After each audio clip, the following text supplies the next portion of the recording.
If you've ever gotten stuck behind a driver that is unwilling to run a yellow light, go ahead and hit that like and subscribe button. Folks, happy Tuesday. We are back for the second of 4 days this week. Lots of stuff moving here today. We should find plenty of stuff to trade here today. Let's get it rolling. Welcome to Benzinga Live Trading. Let's see if this actually kind of comes back. Way out of control, got way too high. All right. Hey, I will take that. I will absolutely take that.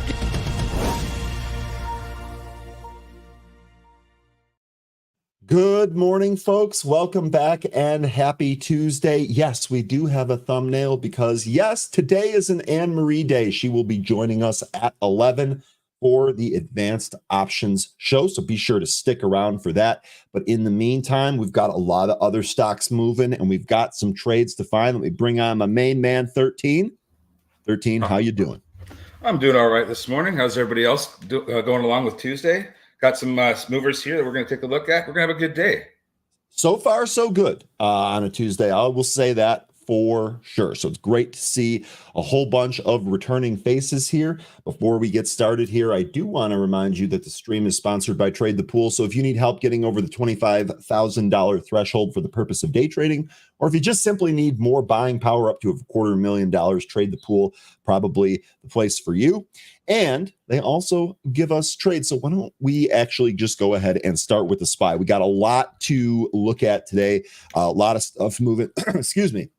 A lot of stuff moving, a lot of news out there. So let's go ahead and make sense of it. First things first, here is the SPY. So you can see that the SPY is continuing the same formation that we have been taking a look at, or that we have been kind of monitoring over the past several months, right? We got the staircase formation really going on with the SPY. Every time it looks like it's going to roll over, buyers step in and somehow bring it to new highs. Had a couple of down days here on the pullback. Today, we are a little bit higher. Let's see if that holds. Definitely some stuff going on under this. You got any thoughts or levels that you're watching here on the SPY today, 13? Let me take a look at the SPY here. Sorry, I was just kind of looking around at some possible trades for rebuilding that bridge that unfortunately collapsed in Baltimore. So sorry about that. But looks like we're kind of trading up here over yesterday. We've said a lot of times that this pattern that repeats, it makes a new high, comes down a bit, consolidates, and then it breaks out again. Until that changes, that's just what I'm going to be going with. So it looks like we're in the process of consolidation. We should see a breakout in the coming days. Not sure that we'll get that given the economic headlines that we're not going to be able to trade on this Friday. So that could be scary to hold in through the weekend and come on a Monday to see the market not reacting too well to PCE. So anyway, my thought on this is that we still need to hold the 1550 level, which is still a ways down there. Mm-hmm. Since we've been up here, maybe maybe 520, but because that was where we were trying to hold up above yesterday. So until that pattern changes, I still think that we're just going to consolidate and move up until otherwise, So. And the top here, the pre-market top on the SPY, I actually have it at 522.22. So if we end up trading back up, that would be a number to take a look at. All right, I've got a couple of other setups here that I want to go over. First thing that I want to talk about is obviously Vktx, because I was swinging that and unfortunately not in for this huge move.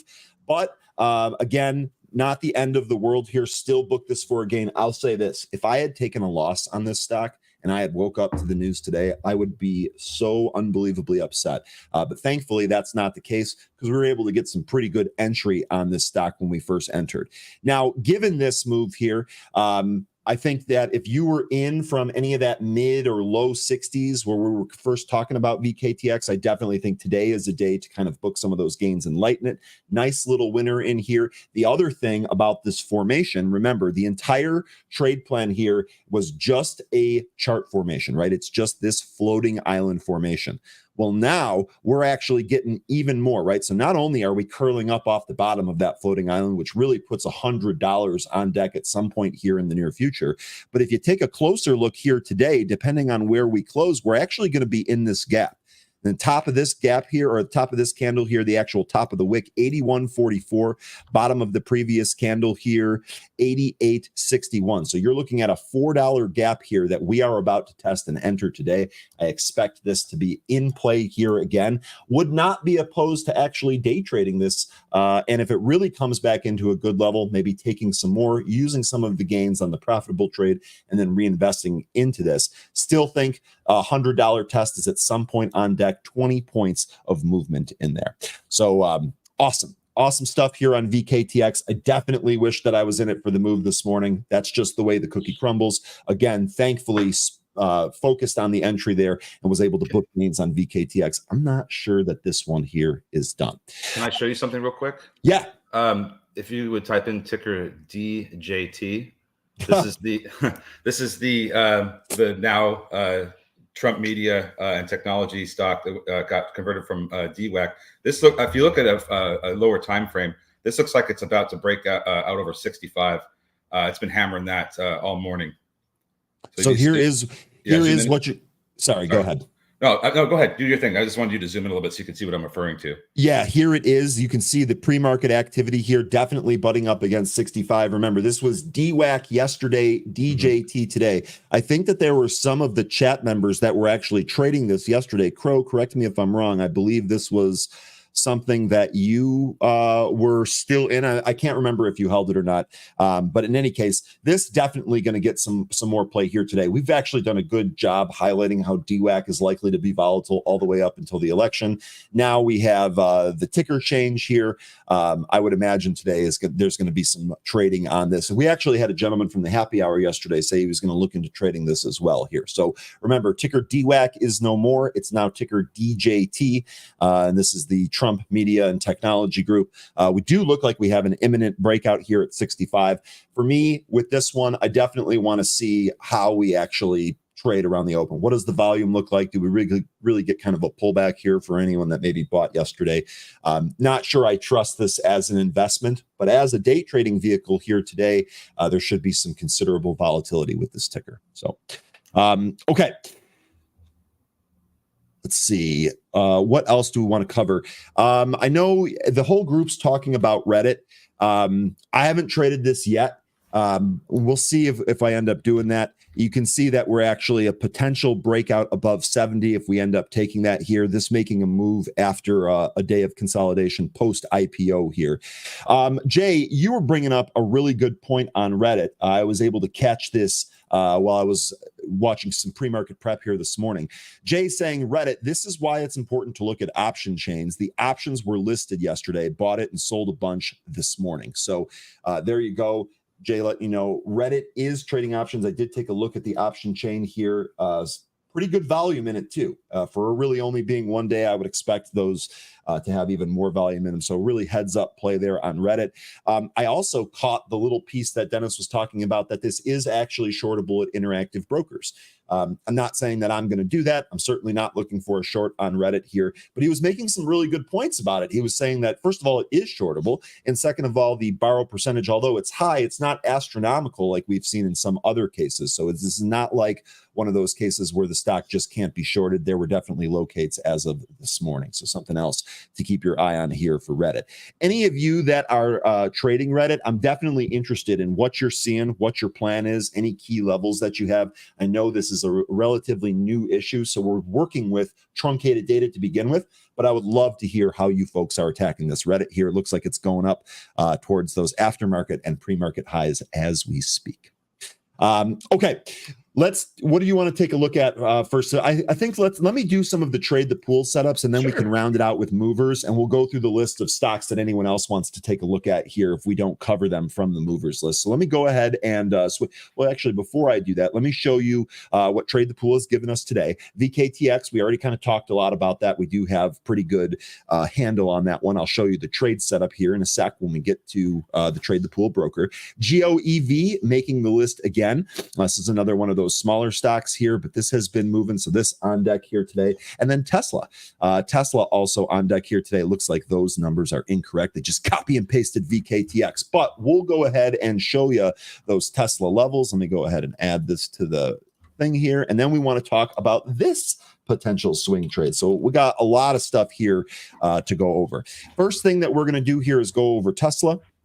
Okay, and here's the really cool part about Tesla. I have 178.87 marked off. We might as well just call that 179.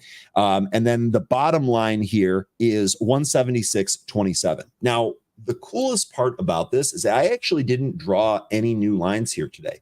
We've been taking a look at Tesla every day as it's continually been moving around, and we're keeping some of those levels on there. So the pop today popped us right into the same channel that we have identified. One of the things I might look for is a little bit earlier of an entry around 177 here if we break down, but we got time for that. I want to see how it actually opens. I want to see what the first print is, maybe if we get an early reversal in either direction, et cetera, et cetera. But this is why we do technical analysis. 13, how many times have you plopped a line or some type of study on a chart at one day and then come back to it later only to see those levels holding up? That is exactly what we're seeing here this morning on Tesla. It's like looking at a treasure map almost. It's like, I can't, I'm actually embarrassed. I didn't think about that. It's like looking at a treasure map. I absolutely love that. I absolutely love that. You know, old directions to, you know, profitability. That's the way I'm looking at it, because I've had things on stocks that I completely forgot about, and they get brought up later on, and I'm like, oh, I have levels for this. Oh, I've drawn lines. Hey, we're coming up to this line. It's just an amazing. It's like an amazing find. You have this eureka moment, like, oh, okay. So but with Tesla in particular, I still think that 180 level is going to be pretty stiff resistance. We also have the 20-day SMA that the price is trying to get back over and stay over. So there's some resistance levels in the way here with Tesla, but I think 180 is the big level it needs to get over today. And I would love to see if this continues to have some juice here today. Would love to see a break of this top level at 179, back test it, and then give us that move through that key level that you just talked about, 13. So definitely hoping for that here today. We'll see if we end up getting that. The other stocks here that were on Trade the Pools thing, here's GOEV. You can see we did have a channel here that was 391. Looks like it's breaking out of the bottom of this. I'm going to leave this on here. We'll see if we end up getting a setup here. But to be quite honest with you, I think I would rather trade some of those bigger names that we're talking about here. So it was, and the Vktx was the other one that they had there. Here's the thing. So the swing trade, that is over. Now it's time to either look for a new swing trade or potentially day trade it. And if we're able to day trade it and build up some more profits, awesome. We can use that as our buffer in the swing trade should we end up taking that here. Now, VKTX, you can see we did pop about as high as 84 here this morning. It was actually wild in the pre-market. So we have some of these big wicks and candles that took this all the way down to 63. I'm not sure how much this level is really going to come into play today. I suspect that we'll kind of be dancing around a range that's a little bit tighter than that, but I'm going to leave it on there just in case. We've seen crazier things happen before, and we'll see if VKTX ends up breaking out of this channel. Should have some opportunity. Volume should also be pretty good here on VKTX, I beg your pardon. Okay. I think that let me go back really quick to Pro. I want to talk about a potential swing setup that I'm watching. No position yet. This was a discussion that we had as a group in the happy hour. This is going to be a little bit of a, slower trade than some of the other trades that we look at, but it's going to mirror some of the other trades that I've taken here, most notably the PanW swing that was awesome. Just a really quick weekend swing here. This is ticker ACN, which is Accenture, and we recently have sold off, and we are trying to find support around this 200-day moving average. So yesterday was great. We actually traded below it. The price was bought back up above the 200-day, and we ended up closing above the 200-day. So that is one close post-test of the 200-day moving average. I want to see at least 3 of these and see if there's a potential bounce play to be had here in Accenture. So I'm going to be looking mostly at the closes here. Again, no position yet. I don't necessarily have any reason to race out and buy this. I'll try to be as tactical as possible. But this, looking for a potential swing long here on Accenture. Now, 13, I know that you have another view here on the same ticker ACN. Tell me about this cup that it's forming and what you think might happen from this. Well, typically with this pattern, you're going to want to see the previous high get retested or get close to it. when you get these cup formations, and usually what follows after that is a handle of some sort, usually short, long, doesn't matter, but it doesn't get formed by straight down moves like we have with this one. That's why I don't think that this is a handle forming. I think this is just a continuation of the formation of the cup. One thing I noticed about this is that when we have the 200-day SMA there on the left side of the cup, that was when it was still providing resistance, and multiple times it went up to that 200-day SMA, traded it over that level for a number of days, and then came back in. Did that multiple times until it broke out, and now it's being used as support. And what we've also observed since that has happened is that the price will still continue to trade on the other side of that moving average, and then trade back over it a number of days later. So that's what I'm looking for with ACN. I'm looking for this to start trading beneath the 200-day SMA for a number of days, and then start trading back over it later on. So maybe this week we'll see it start trading underneath it, followed by next week, in which case I think it will start seeing trade over it. Now, if that plays out, that's probably going to be a signal for me to want to go long on this, because I believe if in order to get this cup to resolve correctly, the price needs to go back up to 400. Okay, so it sounds very, very well. First of all, we're looking at the same thing, right? We're looking at how this stock actually behaves around its 200-day moving average. Yeah. You're actually looking for it to kind of trade under it and then recapture it as a potential long entry there. So awesome. And then the other thing here, the one aspect of this that we haven't talked about, maybe this ends up breaking down from the 200-day, kind of consolidating under it and then making another down move. We actually saw something similar in snow, although we really didn't have much of the consolidation. It came right to the 200-day, was unable to hold it. The next day it said, nah, forget about this moving average. This ain't support. We're going lower here. We'll see if we can find it someplace lower. And Snowflake broke lower. So we definitely want to see how Accenture behaves around this. Like I said, I'm not in a hurry for this one. I'll wait this one out. And to your point here, if it goes under the 200-day, all is not lost. There might actually still be a trade there if we're able to recapture that, and the daily chart ends up looking pretty good. Smoke Tuna mentioned to take a look at this on the 4-hour time frame here. Let me make sure I got that right. Ryan, watch ACN 4-hour. So here you go. Here is your 4-hour chart. One of the things that we immediately notice is that this is also at a previous level that was support. We did move under it, so we'll see if we use this as resistance here. But here is your 4-hour chart. Again, still looking for a potential support area here for us to take a long swing on this one. Okay, that covers Accenture. Let me go back to the daily here just so I'm not all messed up. Let's go ahead and take a look at some of the morning movers here today from the movers chart. Let me go ahead and get my chart all fixed up here. Boy, we're really taking a look at Accenture. Okay. First one here is going to be ticker STOK, and this one actually was flagged live in happy hour last night as it was moving by the one and only Lynn and Randy. Lynn and Randy, one of the things that I said yesterday is that this stock is likely going to be in play today. Post that news. Sure enough, that's what we have here. So just kind of looking at this one, just kind of eyeballing this here. I know I didn't cover this in Trade the Pool, but when we actually start trading, we will. We will absolutely bring it up. We're basically looking for something very, very similar here. We've got a $2 pre-market range. We've got 13 to 11.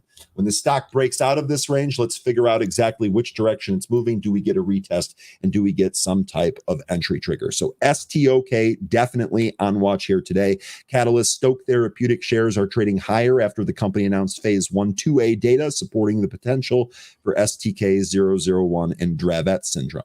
Now, you brought up something really interesting yesterday that I don't know the answer to. Maybe our group can help us out here. Good morning, Born. Great to see you, by the way. What is Dravet syndrome? And perhaps more importantly, what is the total addressable market for this? Because that's often going to determine how much money is made by some of these treatments.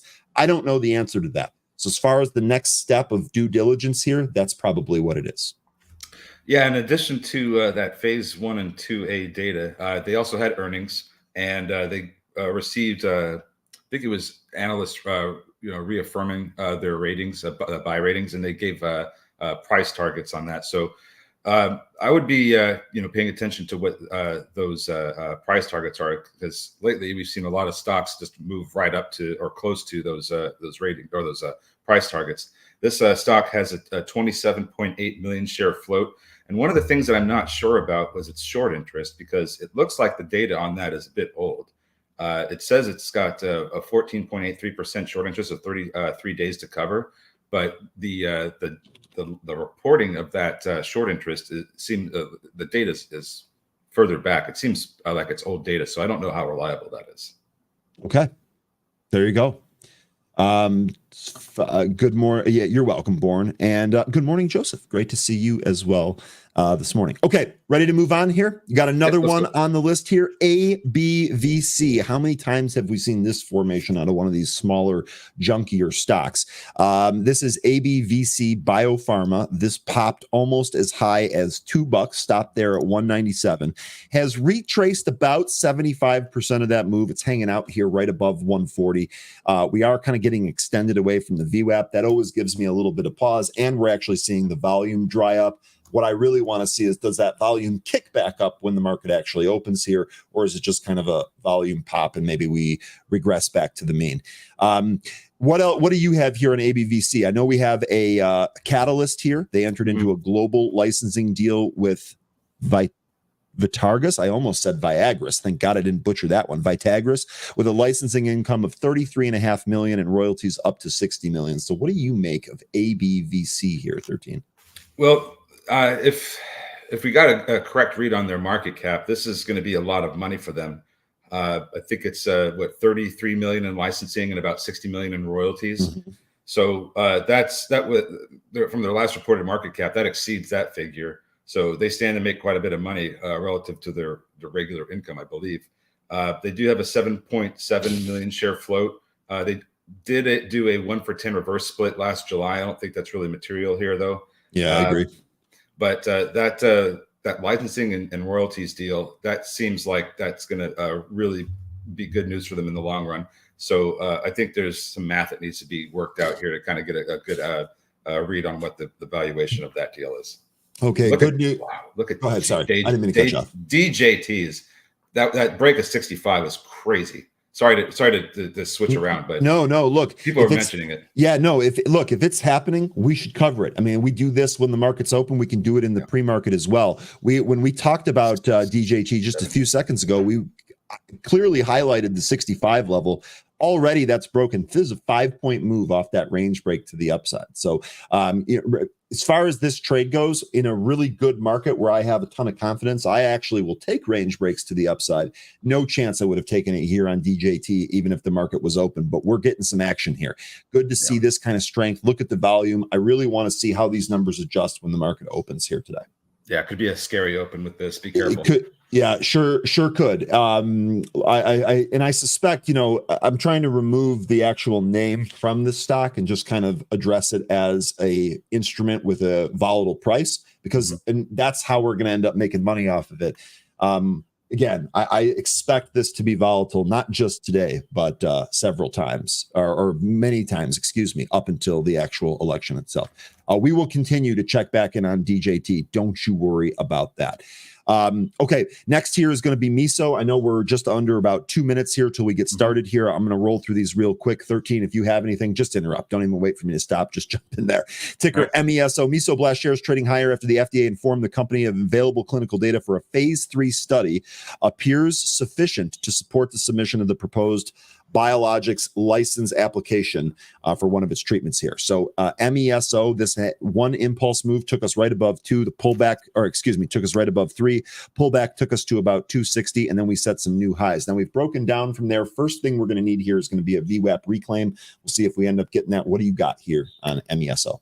Aside from the headline, not a whole lot. I can't even find accurate float data, so I don't really know what their float is. So they did do a 1-for-2 reverse split on January 10th.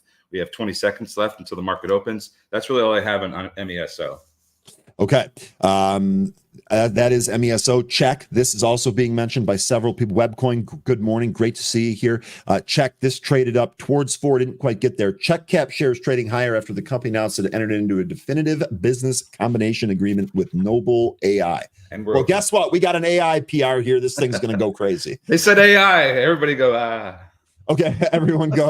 That was like the most muted I've ever heard. Okay, awesome. We are open here. If there are other stocks that we didn't cover that you're watching, go ahead and mention them in the chat. I know we were pressed for a little bit of time here, and I do see a couple of people mentioning that bridge collapse in Baltimore. That is absolutely crazy.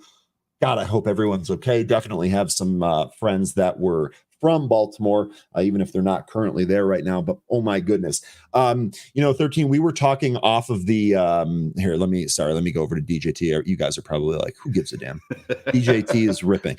We were talking before we came on here. It's starting to think about what companies might get used more, and for bridge reconstruction, it might just be too early for that. If anyone has any ideas on that, I'd love to hear it. But again, maybe too early here. And it might be a private company too. I've noticed that some of the big bridge building companies are still private. So take that into consideration. Real quick, DJT here. We talked about this popping above 65 and going to 70. This thing went above 76. It is absolutely at this point for 78. At this point, definitely want to wait for a pullback on this one. Not going to chase any green candles in any setup of any type of stock. That's just how I'm going to get myself in trouble. We'll wait for an actual entry here. This stock ripping out of the gate. The other one that was a big mover here in the pre-market is obviously Vktx. Looks like that first move here was a little bit of profit taking, but buyers already taking it higher. Let's see what kind of range we end up getting here. Vktx. So if you look at DJT on a daily chart, you can see that we've come up to this consolidation zone. Well, that's where the price got up to 78.80 before it started coming back in, which it's doing quite handily now. We're beneath 70. Here we go. But if you look at a daily chart, you can see where we went up to the 78.80 price, and we just kind of stopped there because we have a lot of consolidation back from 22, where it's just lots of sideways action and then the breakdown. So that's going to be the big area to get through with DJT, in my opinion. Well, I was just telling you, want to wait for a pullback here. Boy, that was good timing. We have pulled back 13 points now off those highs. Definitely don't want to chase green candles, folks. You literally just saw a demonstration of that live. We'll see if DJT gives us some type of entry here. Looks like it's kind of stopping here, but I don't have this halted. It's going to halt if it holds here. 65.98 if it holds here. Looks like it is halted. Yep. So there you go. DJT halted here, 65.98. Let's wait and see what this does when it opens up. In the meantime, let's roll around some of the other stocks here that we might have setups on. Oh, look at this. Tesla taking the top end of that range off and coming right back in. Let's see what Tesla can do. So as far as these ones from today goes, Tesla looks like this might try to go higher. Looks like Abvc is going lower. Meso is going lower. Okay. Check is trying to get support from its 200 EMA on the 5-minute chart. That leaves STOK, which I don't have up here yet. That one is up. It's trying to hold above VWAP and go higher. I guess I'll just use my mouse to select tickers here. I seem to make less mistakes when I do that. Apple here. So that we had a pull here in the pre-market. Apple looks like it's kind of holding those lows. Would love to see a bounce back towards that 171 area on Apple here. We've outlined some of the longer term support levels beneath this 165, 160. Look to be some pretty good ones there on Apple. Yeah, Apple can keep falling. That's fine with me. Yeah, I'm okay with that too. STOK here, which is one we talked about. This came right off that $11 level here. You know what? I marked this off in the other. I marked this off in Pro. Let me mark it off here in Trade the Pool as well. This is the channel. So we've got this about 13.25 down to 11 here. Let's see if we end up breaking out of this channel. This is ticker STOK. Lynn and Randy, thanks for putting this on my radar last night. I don't think I would have looked at this if you guys hadn't shouted it during happy hour. We had so much else on the docket there, but this one definitely volatile here today. Let's see what else do we've got going on. We talked about this a little bit yesterday. GameStop reporting earnings here after the bell today. Now, I have no position in GameStop. I'm certainly not long this for any type of fundamental purpose. Worth mentioning, though, might be volatile ahead of it. We had a nice little day yesterday. GameStop trading up here. Let's see if we end up doing that here today. Looks like it's volatile off the open, but kind of settling in there. Ticker GME.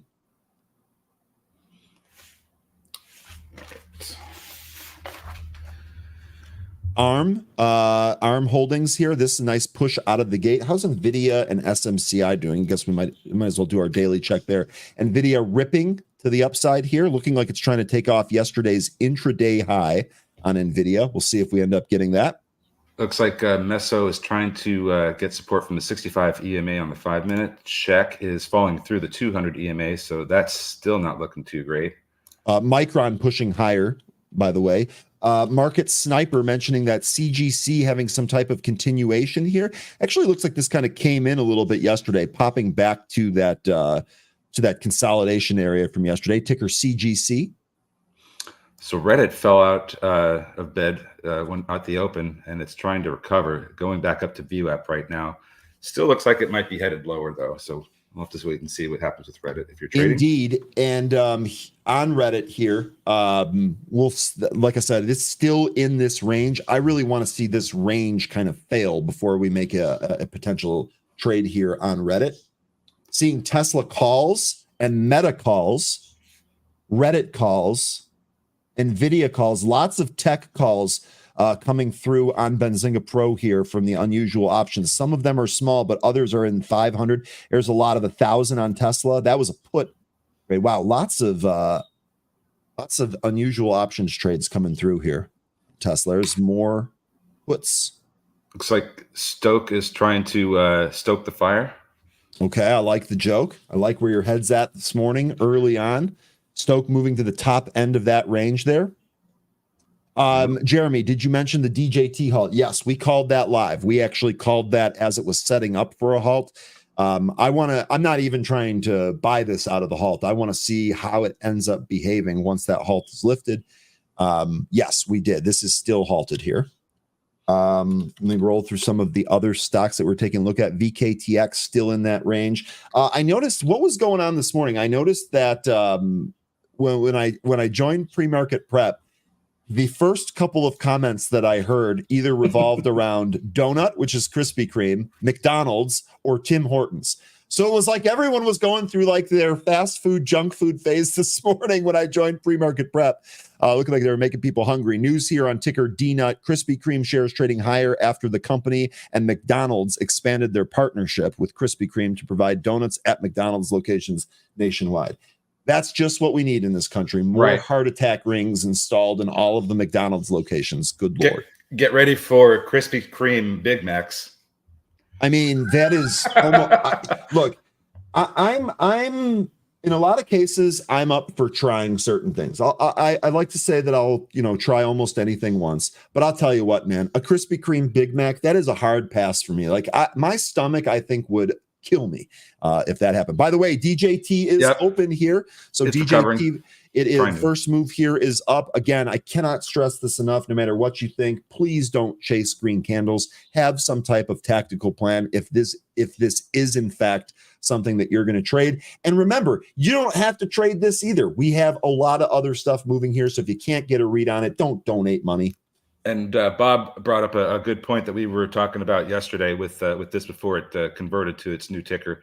That Trump does need to come up with cash. He did get a reduced bond, but there's always that risk that he could sell out of this company or sell some of his holdings in this company in order to raise that cash. And I think that's a massive downside risk for this company. So it's something that you got to keep in the back of your head in order to protect yourself. Just keep that in mind if you're trading. Yeah, absolutely. And this is why anytime that we're talking about this, you've not seen any of us say, you know what, this might be a decent swing here. We might want to hold this overnight. No, this is a day trading vehicle. We've been very, very clear about that from the beginning. If you opt to have a swing for it and you have some other type of plan, that is on your due diligence here. But one of the things that we're commenting here, this stock is volatile. It is moving around. It makes for potential day trades.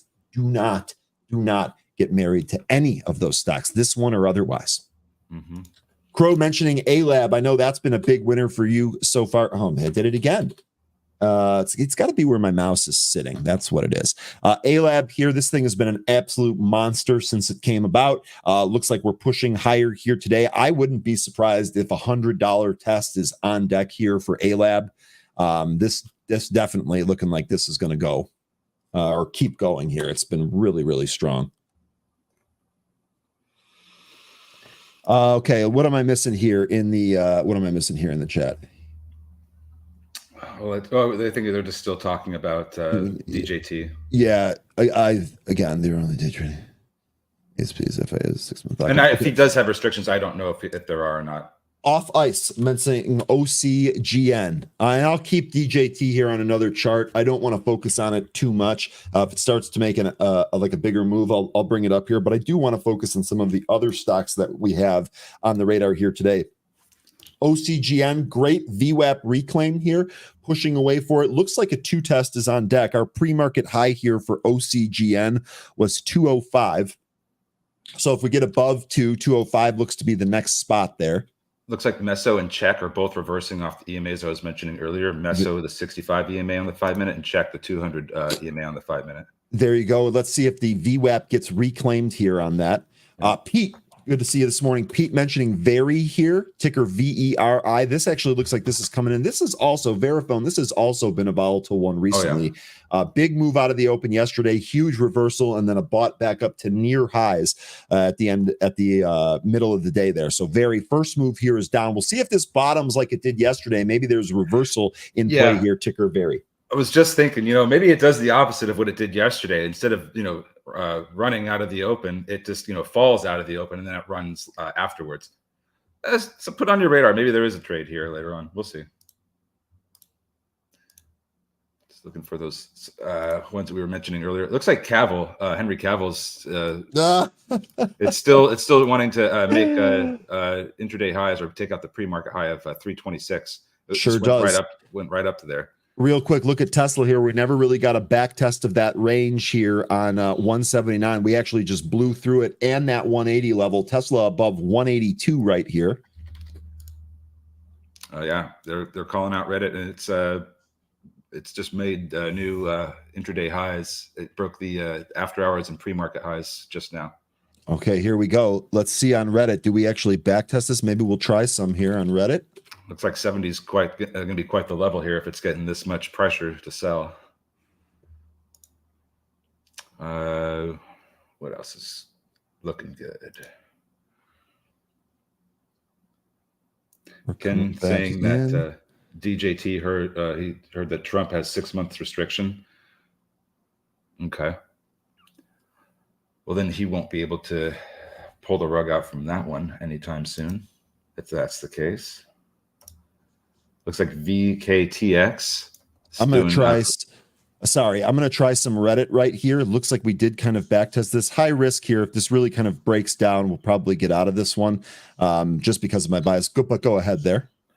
Oh, I was just mentioning Vktx. It's, it looks like it's trying to retake the 84 handle that it got up to this morning. Okay, let me click over to that real quick. We'll take a look, and then I'm going to come back to Reddit here. Here is VKTX. There's that 84 handle. We're going to keep an eye on that.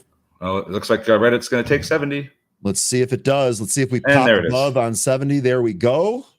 There we go on 70. I'm actually going to book some gains right here. We'll wait for that to come back in. I think, here's the thing. Yesterday, I started off with a small trade. It was a loss, kind of poisoned the rest of the trading here. Now we've got the opposite, right? Green on the screen here on a stock that I don't necessarily trust. Let's see if this comes back in here on Reddit and gives us another entry here. Pretty volatile up here. That took 71. This still has the juice. And then the other thing is we're going to take a look at some of those other setups here. I want to see if Tesla comes back. You said it still has the juice, and that made me think of the new Beetlejuice 2 trailer. The juice is loose. Man, I was never a fan of Beetlejuice. Any Beetlejuice things, way back to I was a kid, I never understood it. Oh, it's all because of Michael Keaton. He was absolutely brilliant in that as Beetlejuice. That's the whole reason I liked it. I thought it was great. Okay. Well, that at least helps me understand. By the way, DJT here consolidating right around the $69 level. Jay Rice trimming some more Reddit. Jay, you traded Reddit there. Oh my God, look at it keep going here. Way to go, Jay. And Henry Cavill, that one's taking off like Superman. I had a little bit of a volume pop here. Probably should have stayed a little bit longer, but that's all right. Yeah, but you're green. We're definitely green, but I want to see if we can get another setup on that.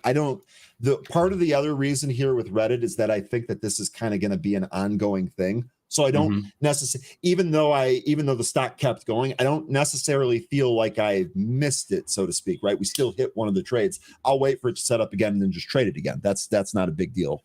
You know what's not running with Reddit today? GME. Not yet, though. We have to report earnings later today. Yeah, but yesterday, I get you. But yesterday, this thing was running. This and AMC and BB, when it started popping out of the gate, so did these other ones. Not doing the same thing today. A-Lab continuing to go higher here. Crow, nice on A-Lab. You've been absolutely on fire recently, Crow. We're going to give you a register ring and a level up. DJT, by the way, breaking out of that formation that we were just taking a look at here, trying to break higher here. Again, no entry for me on DJT. I'll look for some other things. Yeah, if it can continue, well, actually, it needs to get back. Look at the pull. VWAP. Look at the pull right back down to VWAP. Like I said, be careful with those. Sally here saying, I keep getting out of Reddit too early. I just don't trust it at these levels. Sally, you and I are very, very similar there, right? That first trade there, I guess technically that was too early, right? It kept pushing. I basically just scalped it. We're higher than where I ended up selling it. Here's the thing though. If you're green, if you're trading this over and over again and you're actually positive on that, I wouldn't worry about that. There will always be another opportunity to buy this. And I agree. I don't think I like the stock on a fundamental basis at these levels either. But right now, like Dennis was saying earlier, when the stock's hot, fundamentals don't matter. When the stock is no longer hot, fundamentals are all that matters. So I totally understand where you're at, but if you're making money off of it, you're doing a good job. DJT here, another attempt to move here to the upside. Boy, this thing is volatile. It is swinging all over the place. Generally speaking, these are not the type of things that I like to trade. I like to have something that's a little bit slower, a little bit easier for me to determine if I'm doing well or not. Yeah, I think that it looks like it wants to get up to 80. If we can hold above VWAP for the next 3 minutes, I think it might get it. And then there was also Jay Rice. I wanted to address this. If that's I completely agree, and I think you're right, 100% right on this. If you have certain levels based on what you're seeing from the option chain, I think that's going to be the winning play right there, just to know what levels you have. So if you could tell us what those are, that'd be awesome. There you go. Good morning, Rustam. Tuna's here. Don't worry. Tuna wouldn't miss it. DJT continuing to push here. 73s coming on DJT. Vktx, which we just talked about here, that was 82. Let's see if we can actually move towards that 84. Be curious to see if this breaks and actually moves higher on Vktx. Good morning, Mr. John.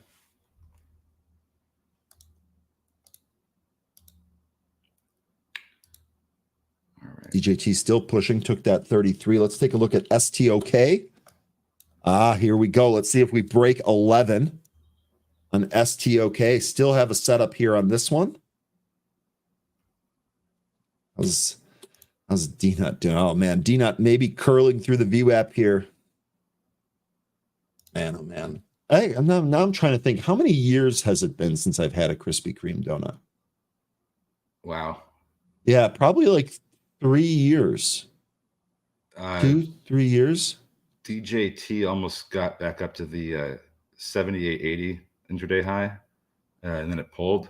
It's still holding above VWAP, so I still think the 80's a good possibility.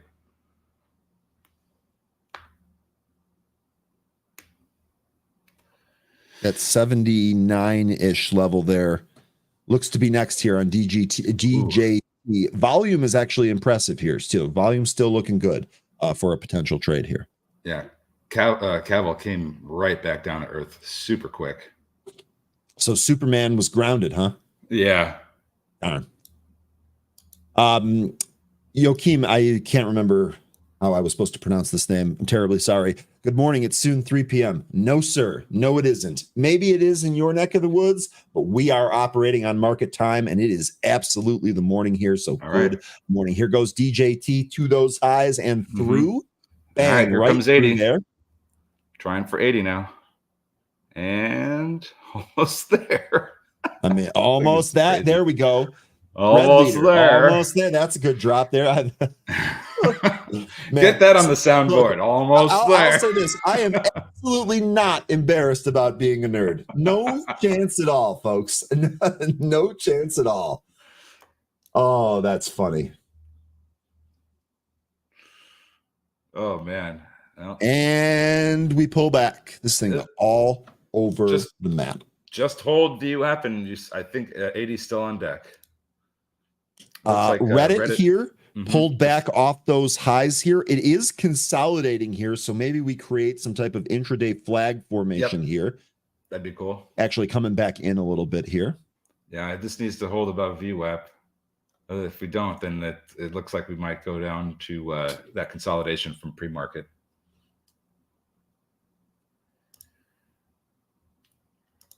All right. Reddit coming back in towards that 68.59. You know what? If we're able to hold this, or maybe if we're even able to drop beneath this here to that VWAP, maybe we can take another one. What did I say earlier, Sally, about being able to buy this back? Definitely missed a better exit on the push there, but here we go, back to this level. Let's see if we actually get back down to VWAP. We are back testing this level right here, this 68.59. God, we went right through 69. That's where I bought this last time. Just want to shout out those who were saying that Lunar was moving. It had a nice open out of the gate. 660 has been that big level that it's been trying to get over and close. It went up there yesterday, couldn't get above it, and it got rejected and stayed down the entire day. Now it's trying again. 660, that's the level to beat. After that, 750. All right, Reddit maybe bouncing off of this area again here. I wanted that to come into VWAP. It never broke this channel that I have here. Should have just trusted the channel. What am I thinking on the DJT merge? Oh man, that's all we've talked about this morning. Yeah, I think like it might have been successful. At least in the short term. Here we go, coming back, and would love for this to come to VWAP. Would love for Reddit to come to VWAP here. If we can do that and hold, might take trade 2 here, although it is so far holding the 68.50 level pretty well. Yeah, it looks like STOK is trying to come back up too. Okay, I'll check back in on this. There's a lot going on here. Yeah, look at that. So this is why we don't short on the break of this range. This is why we don't short right here on the break of this range or buy long on the break of the topside range, because sometimes you'll get these regressions back to the mean. Now, if we roll back over and go through, that could change things dramatically. Reddit feels heavy. Indeed, Sally. Here we are back down at VWAP. All right, do we try it again? What do you think? Do we try it again here? Do we try another? Okay, went right back to 69. Boy, I just hesitated a little bit too long there. Let's see if we can actually get this off here. 68.60. There's a little bit of a bid there. Let's bid the 68.69. MESO making its way through pre-market supply zone.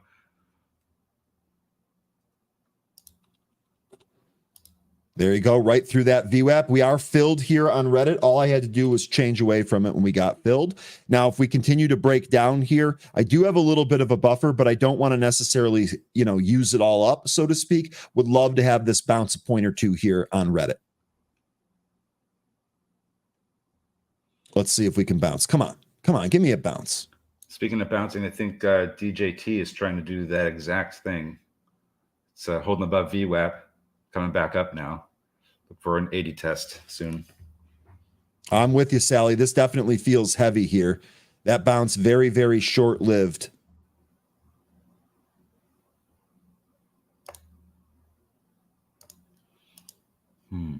I just don't want this to get out of hand to the downside. That's all I'm really, really worried about. Entry here at 68.68.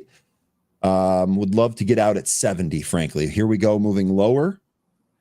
Looks like Vktx is trying to take out 84. It got right up to it and came back in, or close to it and came back in. But 84, I think, is the target for Vktx to break here in a bit.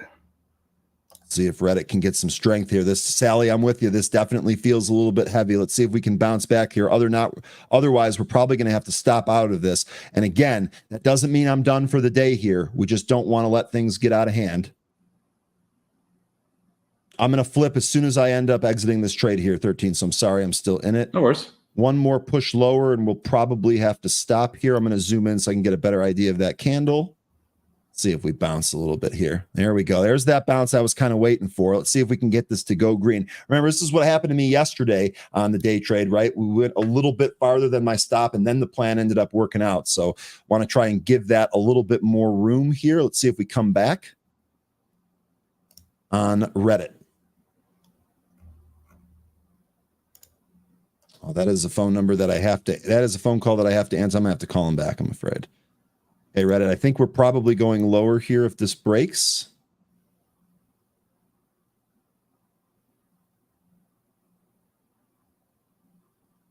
I'm going to bounce back and give me a little bit of movement there. Come on. Yeah, there are a lot of runners today. That's absolutely true. A lot of things moving. You're all over the place. So I'm just going to, when that happens, I just pick a few to pay attention to. Come on, Reddit. DJT still holding that VWAP. Still looking for that 80 capture. Although Reddit feeling heavy here, not breaking down yet, which means I think that there might be another bounce in this. We shall see. John mentioning that Micron is running here. Crow mentioning GNS. I will get to these. I promise I will get to these. Actually, at this point, we can probably set up the stop and you know what? That is exactly what I'm going to do. We're going to do a stop right here. And then we're going to do a target of about right here. What did I say? 70.50. Let's see if we end up getting that. Already booked some gains. Looks like I'm going to get stopped right here. Okay, we're just going to take our eyes off this. Been babysitting it too much. We've got the plan in place. We've already got some gains booked on it. We should be okay. Here is DJT. This continuing a staircase up. You also mentioning MESO. Help me out with some of those that you were mentioning. I was just looking at Micron too. Compared to the past 2 days, it just broke its yesterday's high.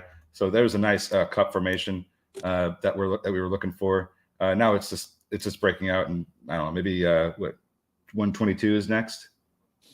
Here's VKTX right at the top of that area that we were looking for a trade. So let's see if we can actually break through this 84 and then back test it. I have the high print here, 84.35 on VKTX. Papa Powell saying there's a U.S. cannabis advance. Stopped out of Reddit, by the way. So that did pull here. Again, not done with Reddit for the day. We will keep our eye on that. Sorry, 13, didn't mean to interrupt you. No worries. Just kind of reiterating what Papa Powell was saying there. Not the one that we're all referring to. This the gentleman. Papa Powell, is that you mean? Oh, okay, I see. Papa Powell in the chat. I thought you were talking. I had to clarify. I was like, "Are you calling him Papa now?" That's awesome. Nope. Okay, so STOK is trying to make its way back up to VWAP off that reversal. Not sure it's going to get it now that I'm seeing it getting smacked down. So, there's that. STOK still in the range that we flagged here. Yeah. Still in the range that we flagged here. Now, I do not, with this stock being up so much here, I'm not necessarily confident that we bounce from the low end of this range at 11 to the top end of the range here at 13. If I did, this might be a potential long setup, but the stock's pretty extended here after that initial move. We'll see. VKTX continuing to move up here. Jeremy, we both saw that same thing. Don't worry. Let's see if VKTX gives us a nice clean entry here. We're going to keep our eyes here on Reddit. So there we go. So it looks like it kind of flushed to the downside. We'll see if Reddit can get back above that 68.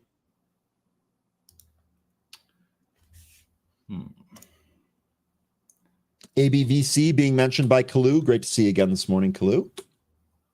That's not really doing much of anything here. Kind of a bummer there, given some of the other movement. OPGN, this broke down using the VWAP as resistance. Cooler, I know that this is a penny stock, but this is one we've been watching for a long time. 13, VKTX. I know that you've been looking at Cooler for a while here. Yeah, VKTX. That one broke out of that cup formation.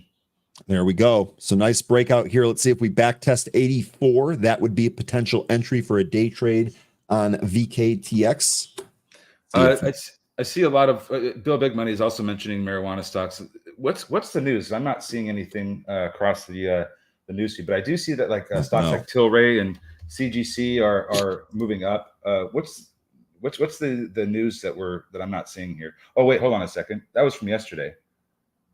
3 in 5 Americans want Congress to pass marijuana banking reform. That was from yesterday. Is that what you're referring to, guys? Yeah, I don't Please see any fresh news here. This looks like continuation for me to your point there, 13. Yeah, please help us out, guys, if you see something newer than what we're seeing.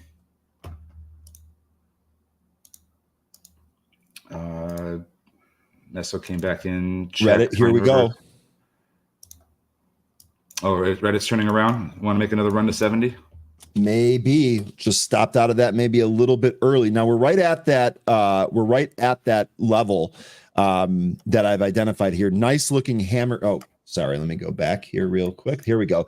This is actually a nice looking hammer here. Here we go on Reddit. So just a little bit too early on that. This still looking to bounce here on Reddit. Okay, so VKTX. Look, Micron is like the bat signal. Micron. MJ is like the bat signal. You literally talk about weed and wisdom shows up.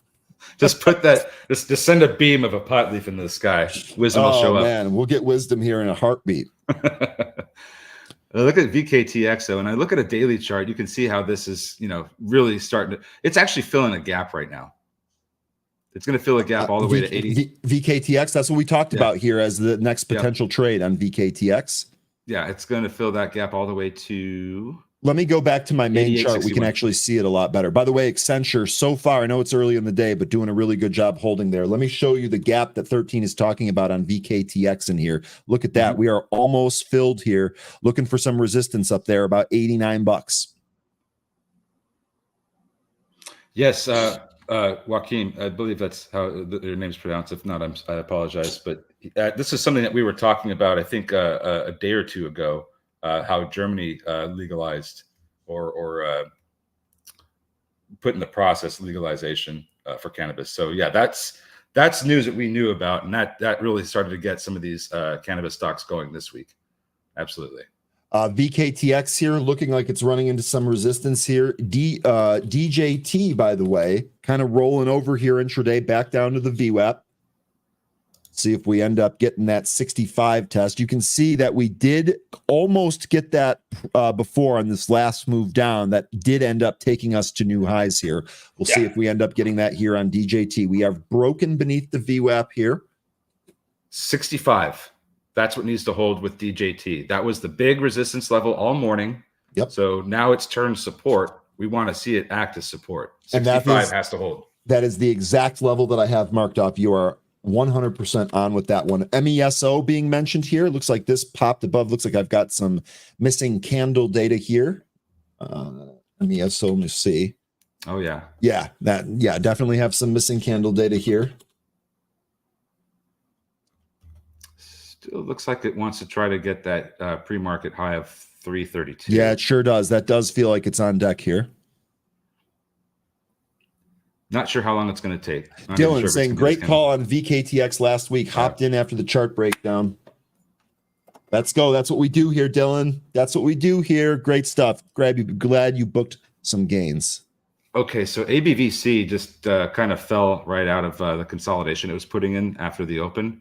It came down to the 65 EMA on the 5-minute. I'd be interested to see if we can reverse here, or if we're just going to be, going right back down to where it was consolidating earlier this week. Which ticker? Sorry. This is Abvc. Abvc. Here we go. Yeah. Maybe there's something that's going to happen with this later on in the day, because I thought that was a pretty big deal that they got. That was the one that had the licensing and royalties. Yeah. So I would look to see if this one can reverse later on in the day, or maybe reverse here, but I don't think this one's quite done yet.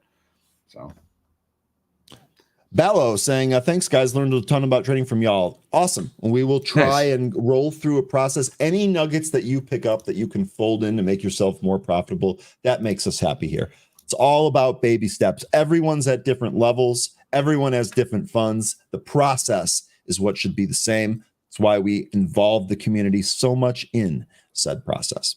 Okay, Abvc. Sally, you were mentioning Reddit was testing the VWAP here. Taking a look at Reddit, we did, I know we did trade above this 68.59. Let's see if we end up breaking out from here. Let me zoom in a little bit more and see what these wicks look like.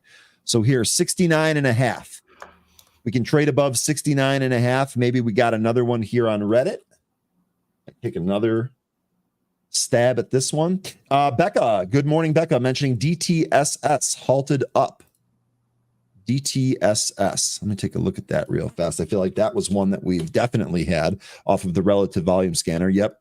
So a little bit thin, but this volume pop halting that one here. Check, still trying to turn around. Smoke Tuna mentioning Lunar. Someone else mentioned this earlier here. I never took a look at it, but look at this. Look at the move here on Lunar. So we got that first initial impulse move. Great back test of the VWAP and another move up here on Lunar. This was the one where we needed to get back over 660, and looks like looks like we're still in the process. We got up to 670 and came back in, but still fighting for that 660 area. 750 is the next level if we can start getting above 660 and staying up there. SOUN looks like this is having kind of a big day here today. Looks like a big reversal off that 590 level. SOUN pre-market highs I have here 633, only 10 cents away there. See Parker mentioning CLSK. Oh yeah, CLSK coming off the bottom there. Nice little move. Decent looking volume here too on CLSK. Well, I mean, this is moving with Bitcoin. Bitcoin was looking pretty good this morning, right? Did it come back in? Okay, so it did come back in, yeah. Because this one got over 71K yesterday, I think, right? Or was that? Yes, it did. No, 13 this morning. I have here. Let me actually get you a timestamp so I don't make a mistake here. Yeah, this happened. I had this at 2:30 Central Time this morning. Gotcha. I have a high of 71,595 being printed on the CBO futures for Bitcoin. So you're absolutely right. Okay, absolutely right.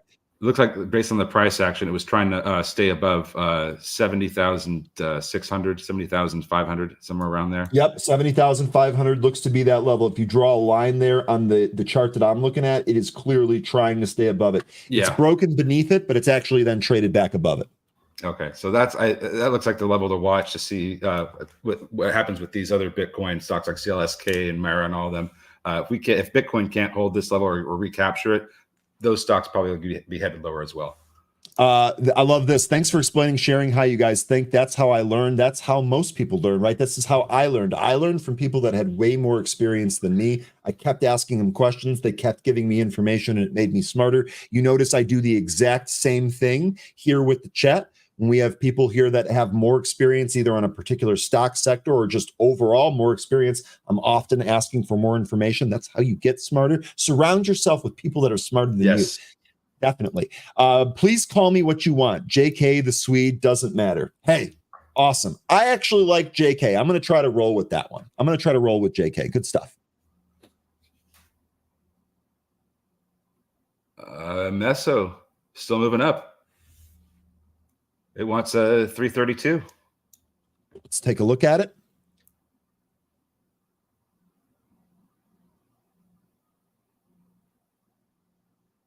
Right.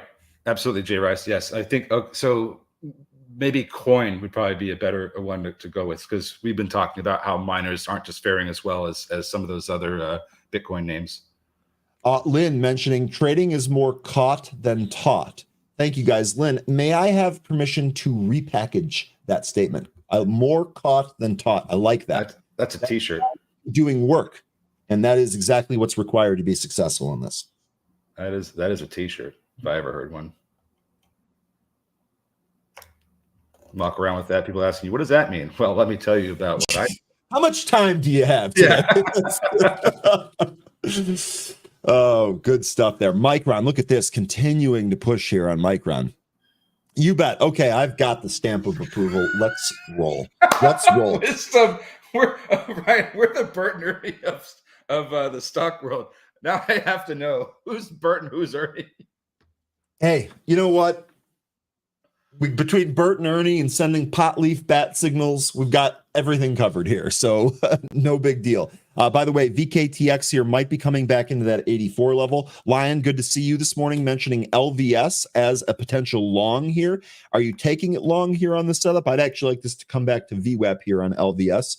And actually, isn't this moving above its 200? Yes, it is. 51. Oh, not quite. So almost have a move through that 200 there. Actually, really good spot on this one, Lion. Really good spot on this one. RDDT for Reddit. Let's see. Still hold. Look, that level that we identified, pretty key. I know I blew that second trade there, but the levels were spot on that.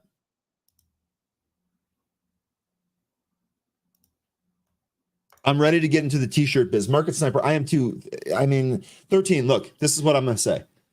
We have Friday off for Good Friday, okay? I don't know what kind of family plans you have. I'm definitely going to go to the driving range to get some golf swings in fairly early in the morning. But then after that, I think we should make some headway on the t-shirt business. All right. Can you imagine? Can you imagine how much? Oh God, that would be so much fun. What do you do? Well, I actually come up with funny trading themed t-shirt lines and then I sell them.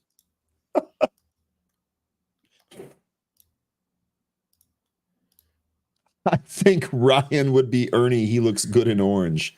Woo! So that means I'm supposed to be getting annoyed with him. Uh-oh. No, because Bert isn't That Bert happens always, all the time. isn't Bert always annoyed with Ernie? I mean, dude, I it's haven't been watched so it in a long. long time. Yeah, Yeah. it's been too long for me. Yo, Ian, let me know. I do digital art for a living. Now, you know what? Now we're folded and see. Now this is how ideas expand.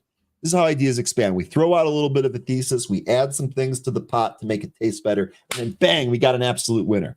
Well, I wish these ideas would or the volume would expand like our ideas do. It looks like it's starting to leave the market. Well, STOK might be trying to recover here. Well, Reddit's just pinned at this, so glad we're not in this here. STOK really kind of holding that 11 level. Lunar wants to recapture that 660. It just can't seem to get a close above that. Well, it got one, but then it came right back in. Lunar, this actually might be coming back into the VWAP. Only 6 cents away from the VWAP here. Potential long entry there. DJT, by the way, I'm sorry I keep updating here. DJT breaking through the VWAP. Let's see what happens at 65. As 13 told you, that 65 level, incredibly important.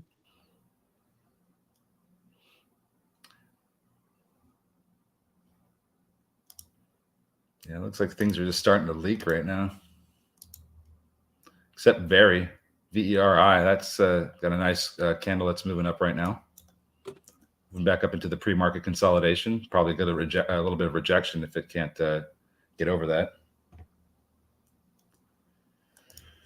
If Ryan idea prints green, we might not see him forever. Look, I will say this, that no matter what happens to me in my life, no matter what I decide to do, no matter what projects I take on, no matter what I end up building, that's what I feel like I'm doing here at Benzinga, by the way. I feel like I'm building, not necessarily working, but that's another discussion. Whatever I'm working on, I will always be connected to the market. And I'll tell you what, I've actually met a lot of people from this entire environment, even from just this show, people I had never met in real life that I had come across on this show. Becca and Jay Rice, two really good examples. Just in February, I was out in Arizona, met up with both of them. Lynn and Randy, I've met up with them several times. There are people from the Happy Hour show I've met up with. 13, I've met up with. So I'm all like this whole thing about the community. This is not just a temporary thing. Like I am all about this. I will always be connected to the market. So even if I have a winning business idea that I'm working on, you will still see me smoke tuna. The one caveat that I will give you, if I ever win some type of ridiculous Powerball that's like up near the billions, no, then you might not ever see me again. But short of that, I will always be around and you can always get in contact with me. Here goes Meso. MESO is still trying to get that 332 from the pre-market, but it's getting pretty close there. Brett saying, would love to meet you in 13. Well, let me throw this out there. 13, I'm not going to put you on the spot. You have all rights to refusal or whatever you want to say here. But let me throw out this question. What kind of Texas guests do we have here? How many Texas viewers do we have? Do me and 13 do a Texas style meetup? With some barbecue? Yeah. Oh, Jim's on sound. I'm going to bring that up while you're talking. Oh, don't worry. Alyssa doesn't know yet, Sydney. Oh yeah, I guess now we're breaking news here. Alyssa doesn't know yet, but she was already folded into these plans. I hadn't told her. 13 hadn't told her, but this is a graphic artist that I actually know. She was already involved. She just doesn't know it yet. Alyssa, by the way, good morning and surprise. Good morning. Good morning. You like that? I didn't know. There you go. Sound is getting up to 650. That's the next level I have. Looking to see if it can reach it. This above that pre-market highs. Let's see if we've got some juice here on sound. By the way, we took a look at DJT. That traded beneath the VWAP, holding it and trying to go higher here. Yeah. Oh, look at this. We got Lynn traveling to Houston. We've got Scott in San Antonio. We've got Marlon down there. We've got Vera in Dallas. Oh, dude, we've got the Texas crew. 13, maybe we ought to do that. Maybe we ought to just come up with a weekend or something like that. I'll fly down there. We'll hang out and have some drinks and some barbecue. That actually sounds like a lot of fun. All right. Well, let me send you a website link and see if you want to. I mean, it might be too pricey to do, but let me just send you something. You tell me what you think. Okay, I'm in. I like this. You're the Texas expert, so I like that. Whoops. Yeah, that's correct. Check that out. Oh, look at this, Lion. If you guys come to North Carolina, I will cook for you. Barbecue in my restaurant. Nice. Oh, okay. Well, we're I just know I'm getting all fed the in North invites Carolina. on. Well, I was going to say we gotta start focus on making some money so we can make all these darn trips. All right, I'm actually going to leave. Do you have a stock that you're watching right now? I'm going to step away for just a quick second, let you drive, but I want to put the stock up here that we're watching. Throw a DJT up there because that one looks like it wants to recapture the VWAP. Okay, perfect. And I will be right back. All right. So while he's gone, how about sound? Let's take a look at sound while we're also watching DJT because I still think that one wants to get back up to over VWAP. Sound, that one looks like it's coming down. And if it can hold this this demand zone here we put in the pre-market that we blasted through earlier in this regular session, this would be a good spot here right about where it is for support. That's what I'd be looking for. WIS mentioning OPGN. Take a look at that one. And what's going on here with this one? Looks like, okay, so this one looks like it's curling off, making a bottom after consolidating a bit. Needs to get back above the 65 EMA on the 5-minute chart that I have here. This one is under $1, so not really something I would trade. But if you're trading this, I would be looking at a recapture of the 65 EMA and getting through the consolidation that was put in from the after hours trading yesterday. That seems to be the big zone of resistance. Tesla did the VWAP bounce. Did it? I'm going to bring up Tesla here and take a look at that. Oops. Bear with me 1 second. All right. So, okay. Yeah. Well, it was kind of flagging this morning. So we got a pop out of the gate, got up to 138, 183.28, came back into VWAP. You're right. Held VWAP. And now it's coming back up to that 138.28 level and looks like it wants to break out. Okay. Sorry about that. And Lynn and Randy's telling me to look at Nova. Okay. Oh, yeah. Okay. So that just made a new high. Kind of breaking out of a similar formation of the stock we were just looking at, Tesla. So very similar formation, just kind of pop out of there. Now it came back in, so not sure what's really happening here with this one. Might go higher, might not sure. I don't know. DJT at 74 here. Okay, so that one looks like it really wants to get back up and try to take 80. 80, I think, was the target. That last drive it had, couldn't get it. So if we can continue with the strength in this one, because it's over VWAP now, but if we can continue with the strength here, I think it's still trying to go after 80. One of the patterns that you can clearly see here is that this stock absolutely riding above that VWAP, just holding above that VWAP and continuing to move higher here. Meso done after that pop. Nova here, by the way, we were just taking a look at Nova here. Sally mentioning Nova's up on news. That news here, Sun Nova Energy International shares trading higher after the company announced that it will be the sole provider of solar and battery storage services in the Home Depot stores across the United States and its territories. There's your news on ticker Nova. Thank you, Sally. Great call.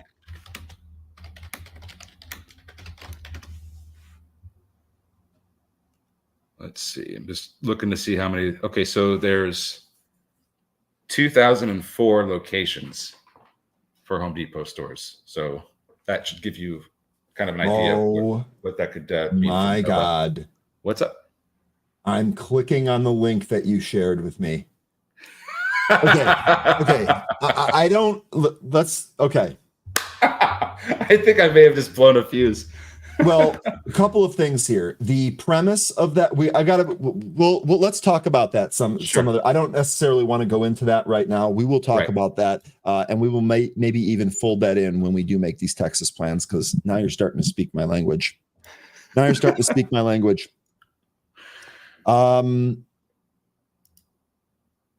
did I miss here? I don't know. I think I just hit the reset button on your brain after I showed you that website. No. No, we were talking about Tesla and Nova. Nova with the news about the Home Depot locations that they're servicing. I was just mentioning that they have 2,000 Home Depot locations. So, what did I miss here? Becca was saying, "Hope all goes well." Jay, I must have missed something there. Let me know what that is. Maybe it's something insignificant. Jay also giving us this: Reddit and DJT, they're meme names. Don't get piggy on some of these moves. There are massive moves. Raise your stops, won't last forever. Yes, 100%. Kind of like we were talking about these being day trading vehicles. Be very, very careful. But you're absolutely right. This is not going to last forever. Make sure when you get those gains to book them. Lunar being mentioned here again. Let me go flip over to Lunar.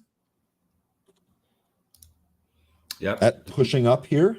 Another pop through that 660 level. Let's see if we can get a close and hang out above there now.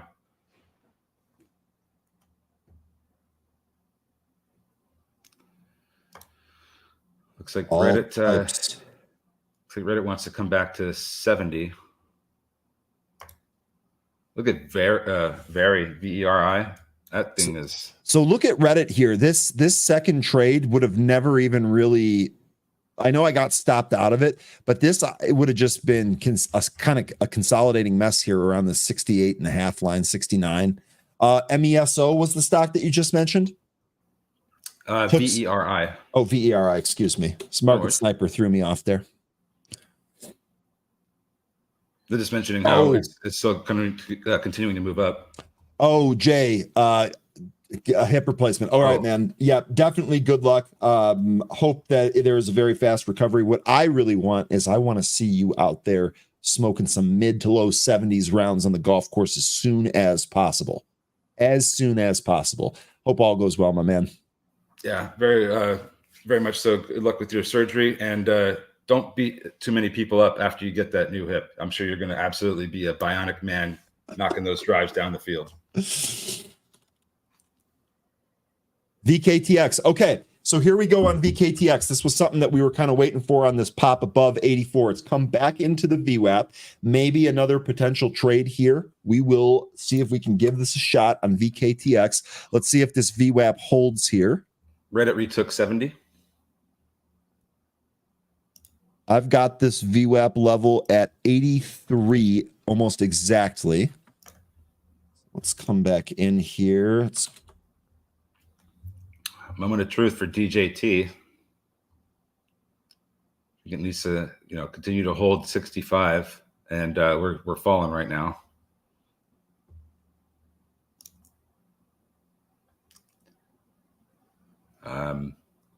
Looks like Abvc is. Oh my God. Abvc is probably going to be out of play until it starts to recover. Might be later on today.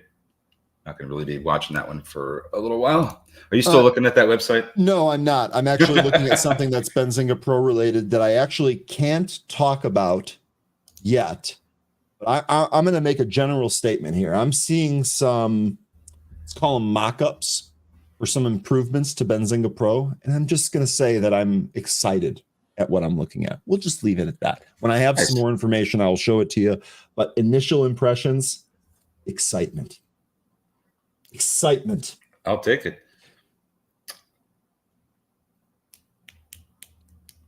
Lion Atlas, that might be a really good move. I don't doubt that that'll work out. VERI getting multiple mentions here in the chat. The chat scanner just working. Oh my God, VERI continuing to push here. Nice move here on VERI. This one was not one that I was going to trade here today, but if you hit this, great.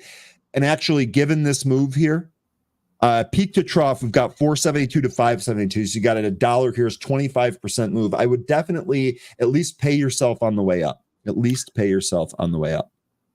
Interested to see what happens between 6 and 6:15 on VERI. Okay, seems to be a little bit of a top area. Brett saying, this room is great. Every time I see something to alert, I've been beaten to it, and I love it. This is the power of a chat scanner. This is why really quickly, this is why you see some of the comments that we make here as moderators, comments about keeping tickers to capital letters, comments about not insulting and kind of picking on other members. If they're short a stock and you're long a stock, there's still value in the conversation there. That's why we have all of these rules, because what that does is it actually elevates the entire chat itself and makes it more valuable. If we stick to that, we make it better for everybody here. So Brett, I'm glad to hear you say that. That means we're doing something right, and we'll keep doing that. We'll keep doing that. Here, okay, taking a look at, I'm just going to cycle through some names here that I haven't looked at here. Apple's kind of going back into the queue. NVIDIA was ripping earlier. That's actually broken down. Okay, interesting. SMCI, that's still higher here. Check, this was another small, oh, that didn't do anything. Here's your cooler, that's moving a little bit lower here. How about those pot plays? CGC still holding higher here. Tilray still holding higher here. ACB holding higher here. All of these pot names on highs. Seeing G-Wave off my scanner here. Okay, this is a penny stock. Looks like this popped in the pre-market here on G-Wave. Interesting looking daily chart there on G-Wave. I know it's a penny, so maybe it won't do all of that stuff, but interesting nonetheless. Where's STOK? Still at the bottom end of that range. Lunar being mentioned by Smoke Tuna, 670 right here. NXU being mentioned, that was one that we've taken a look at. NXU, this is a little bit thin, but this definitely curling, a little penny stock here, NXU. Good one, all Richard. pot stocks are high. Yes, Richard. I saw Jeremy earlier. Jeremy, one of our Twitter viewers, can you take me higher? What is that, a Nickelback or Creed? Oh, I'm not going to. I want to say Creed, but I don't know. It's Creed. It's Creed. So can you take me higher? So yes, it looks like the marijuana name's pulling a Creed and taking everyone higher here. Baloo Dog, that's fine if you're going to repeat that, because I think it bears worth repeating. It's a good point. He definitely could sell. I don't know that I'm going to say he's definitely doing that or not. But that's just one of the biggest risks to that stock in particular, I think. So I'm not taking that off of the list of possibilities. And neither am I. And that actually folds into the entire thesis here of why day trades are going to be your best bet with that one, at least in my opinion. Smoke Tuna asking if VERI has blue sky. Let me look. I can bring that up here as soon as I find my mouse. Got lost on one of my monitors there.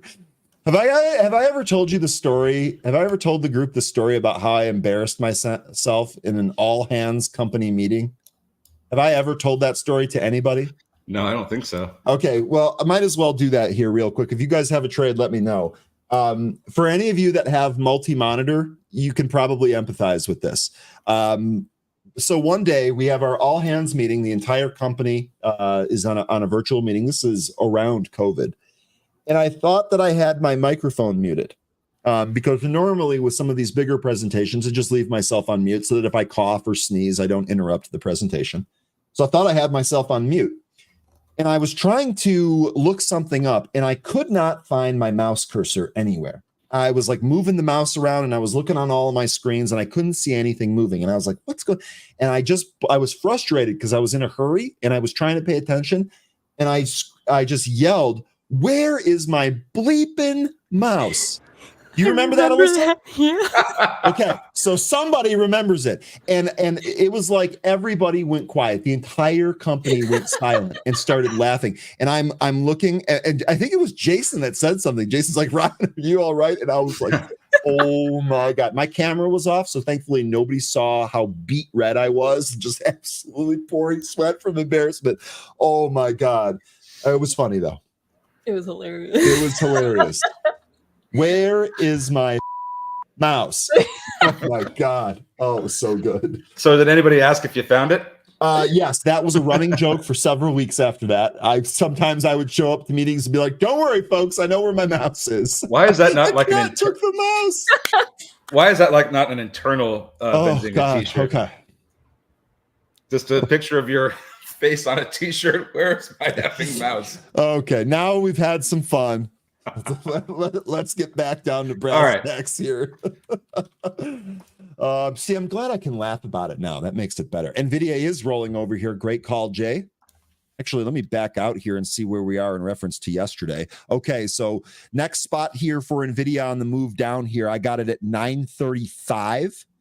And then beneath that pre-market low, we'll see how much support that actually is. I got that at 931, 935, 931, maybe even call it 930.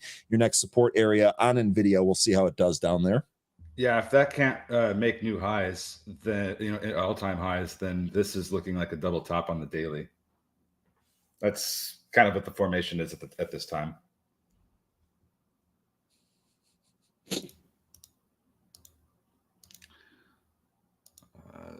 Ryan, t-shirt should be with the old women with the mouse stuck on her I think he meant to hit 4, not 5.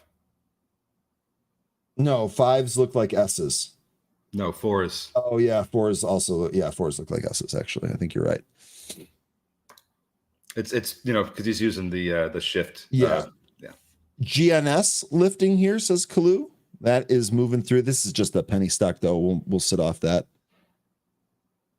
So I'm in. So by the way, so Jay mentioning here Amazon. Amazon, my butterfly on this one is cooking. I'd actually like to start booking on that. Let's see, how long do I have?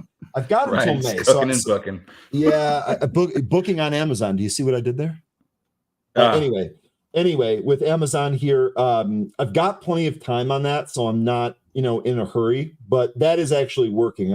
I'd like to actually get some gains booked on that when I can.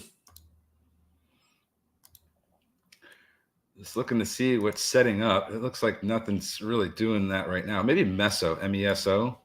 That might be getting ready to put in a move, but volume's not looking too great at the moment. Jay, I can't help this one. Amazon coin, 2 of the leaders the last few days. Pay attention. Oops, meant NVIDIA, not Amazon. Have to call that one out.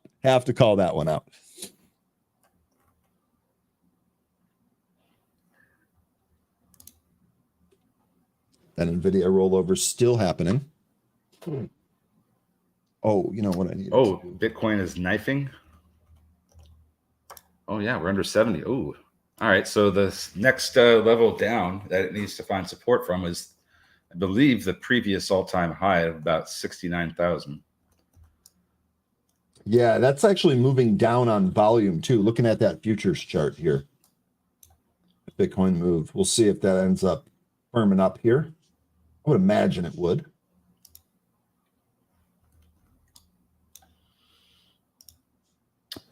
VERI about to run again. Looks like VERI's getting some juice. Pushing up towards those highs. I'd rather have this at a support level. You say run again. I don't see where it came back in. Compared to with this run that it's having right now ever since getting down to 471. This has had no chill going all the way up to 6.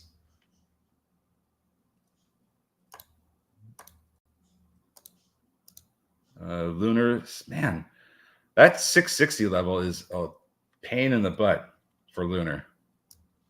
It just cannot seem to get stay above it.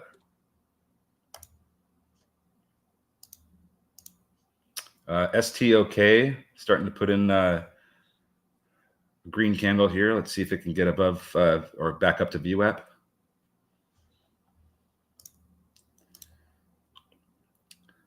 DJT still looking for 80. It's not giving up.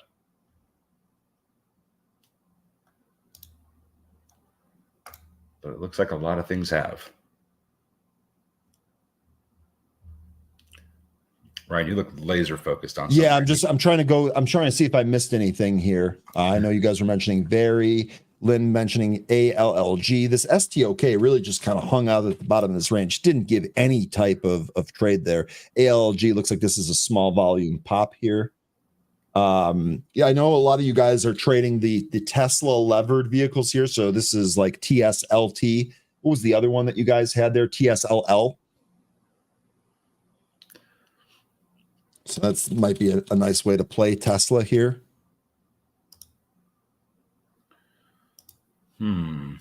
Just, not really. STOK looks interesting in that it's consolidating ever since it popped and came back in. I have to think that this is going to choose a direction in a pretty meaningful way at some point here. I'd like to think up, maybe on a break of VWAP or the 65 EMA on the 5-minute, either one of those. But it looks like it's ready to make some kind of a big move. Just not entirely sure which direction yet. Tesla. And as Benzinga just posted here, it looks like Alyssa backing me up here. We are actually having the VERI CEO coming on for a quick 15-minute interview here at 10:45. All right. 10:45. So we're actually going to bring the CEO on. Then I will return at 11 with Anne Marie. So don't forget, we got a lot. I know it's getting near the end of our normal show here, but still a lot to do here today. Still a lot going on. So keep that in your back pocket there. I don't know how much more CHEK has left in it, but it's been leaking all morning.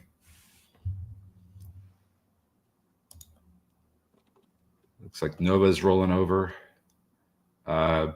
If it does, I'd look for support at about, well, it's getting pretty close to being where it needs to be for support, about 595. Not sure about Nova.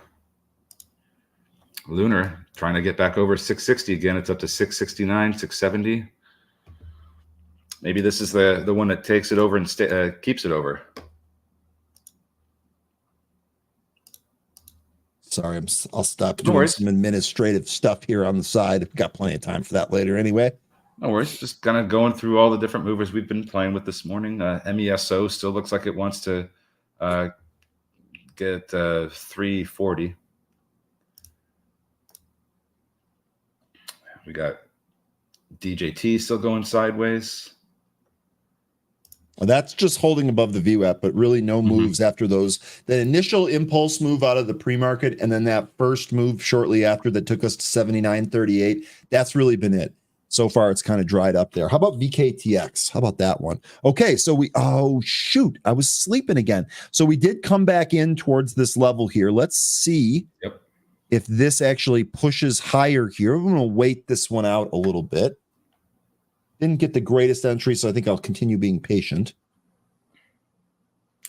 Yeah, I want to see the volume expand a little bit more, but it looks like it's setting up to kind of curl up and get back up to 89.10.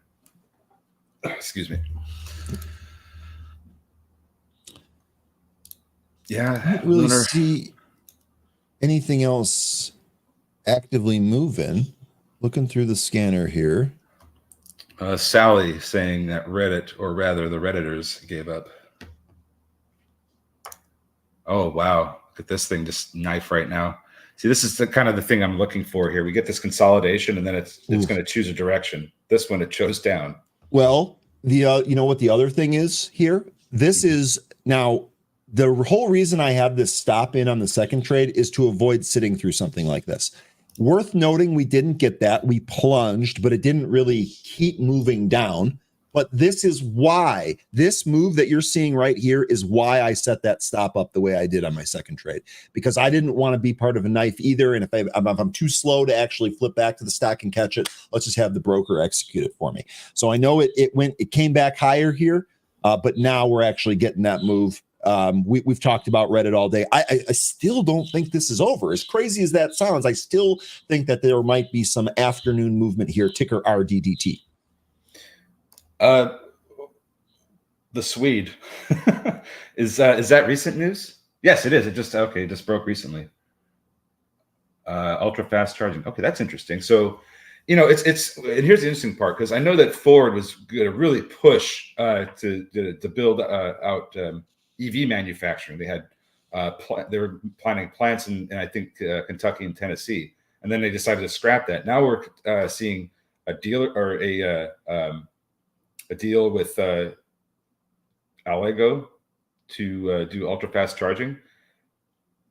Is there anything else that we can draw from this? Because that's it's interesting, but it kind of seems like the Ford's plans all over the place for EVs. How's Ford reacting to this, by the way? No, I would call it flat. Yeah, I mean, I guess this is kind of just curling up off the low that it put in earlier, and maybe not even any reaction. Get me to the Greek. I don't think I've ever been to that theater. I don't think I have either, actually.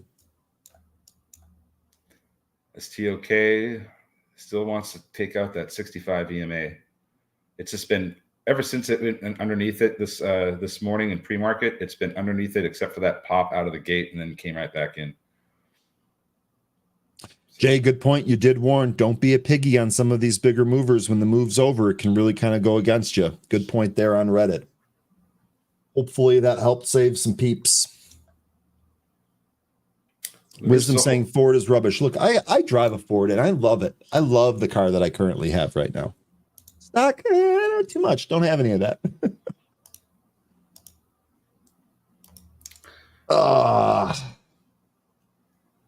Okay, remember, as a reminder, in a couple of minutes, we're going to bring on the Z-Man, Finzu, coming back for some more. I forgot about that name. Oh, you forgot about that? Oh, my gosh. I actually renamed his Slack profile from his name to Finzu. So at least on my screen, it shows me that name instead of his real name, which is awesome.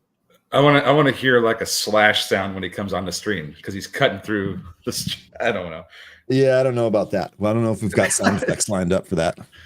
The Ginsu knife is here, or the Finzu knife is here. Oh, like Ginsu, but Finzu. I like it. I like it. I thought that's what the whole play was with a play on the Ginsu knife. Financial Zunade, dude. Yeah, Finzu. yeah. And I thought because we said that and it sounded like Ginsu. Gotcha. I was thinking differently. VERI came down to, looks like about VWAP, and it's holding there at the moment. See if this goes higher. ALG wakes up. So it's better news for ALLG than Ford, it appears. Oh yeah, 25%. Well, I guess because they are a penny stock, so that would be good. Penny stock with 7.37 million share float. And VERI is getting some strength now. I wanted to check DJT here. It's going to try again to move out of that range. Here is VERI trading back up towards those highs.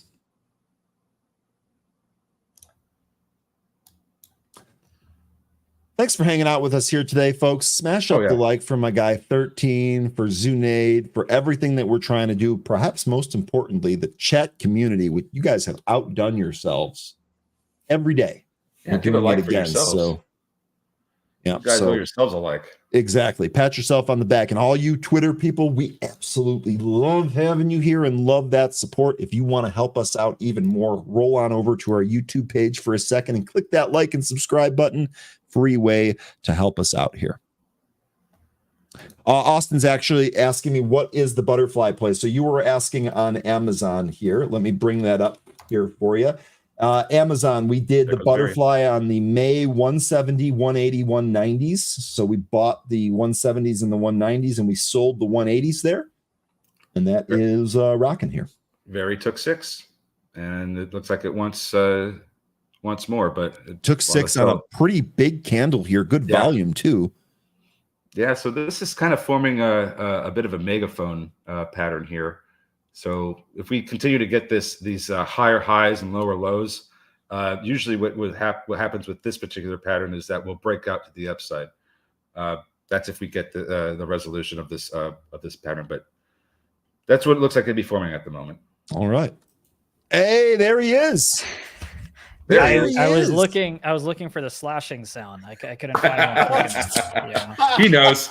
He knows. I was looking. And with a cut like that, he's Finzuki. Thank you. Yeah, now you can go ahead and compliment the cut. Typically, it's like, oh, I'm getting the cut dude. that day, and then people can talk about it. But no, man, I know you guys have been talking about a couple of companies, so I'm excited to bring the CEO on. It should be fun. Yeah, pretty awesome stuff here. So we're going to get out of your way, Zunaid. Good luck. Thank you, chat, for joining us. Be sure to smash up that like. Awesome. Appreciate you. And Ryan, give me a thumbs up. You're still doing your show, correct? After this? Yes, we are coming back. When you're done, we are coming back, and we're going to bring Anne Marie on to discuss some options trades. Awesome. Perfect. So that's going to be the breakdown. You'll have my awesome interview coming up. Then you'll have Ryan and Anne Marie. Then you've got Paul coming up. And then we've got another great interview lined up for you. You guys have been talking about this company for quite some time. So we love to go ahead and bring executives on so we can go ahead and ask them the questions that you in the chat want to know. And of course, our lovely research team, Zoltan and company, have done their homework, and we have some questions of our own. Ryan, give me a thumbs up when you're ready. Looks like you are ready to go. So let me go ahead and bring on Ryan Steelberg, who is the CEO of Veritone. Ticker on the NASDAQ is VERI. Ryan, welcome to the show. Thank you, guys. How's it going, man? You've been making some noise. Our chatters and our viewers want to hear from you, so I'm glad that you could make some time for us. For folks that have only seen, the charts and things like that, if you could just give us a quick little insight on what is it that your company does. Yeah, I think we're the one of the original gangster AI companies, I guess. We founded this company, way back in 2014, and thankfully, I think the market kind of came to us a little bit, with this explosion, but. No, I mean, very specifically, we're an enterprise, AI solutions and software company. We have about 3,500 customers that range from, large enterprises like ESPN and Sony Pictures to the Department of Justice and hundreds of state and local law enforcement agencies. And specifically what we do is we help these organizations start to build, leverage, and deploy, AI-based workflows, applications on our cloud agnostic stack. It's called AIware. And it's what we launched with going back almost a decade now. So we're just excited, frankly, to get back into the awareness of the investment community. Yeah. And most importantly, we're excited about, that we're taking care of our customers. So it's great to be here.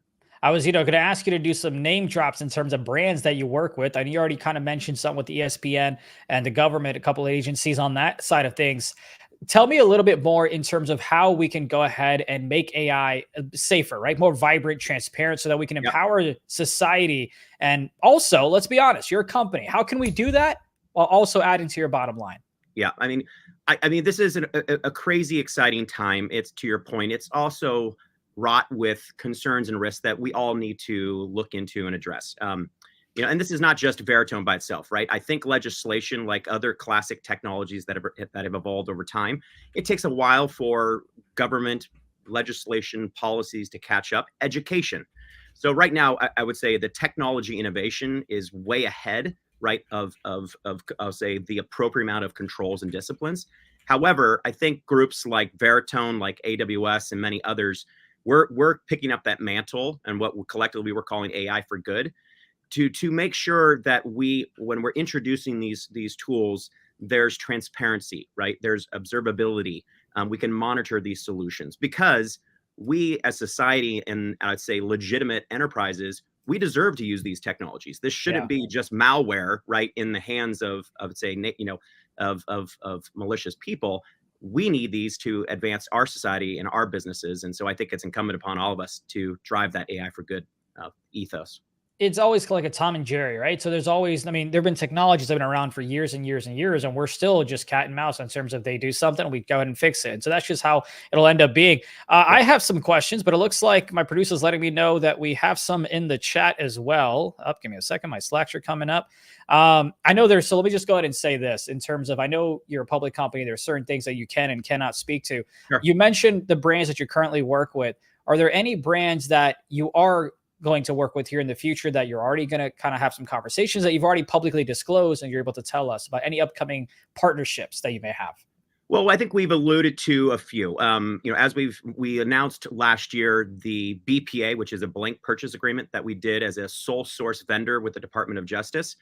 And to be clear, it's not just think of the entity, the overreaching body of the Department of Justice, but this BPA covers all of the agencies underneath that. So the opportunity for Veritone to start licensing and servicing from an AI perspective, the multitude of agencies underneath the DOJ is really exciting. Media and entertainment, is where we started. We have hundreds of customers and leaders from movie studios to broadcasters and production houses that are still customers, and we're still growing that line of business.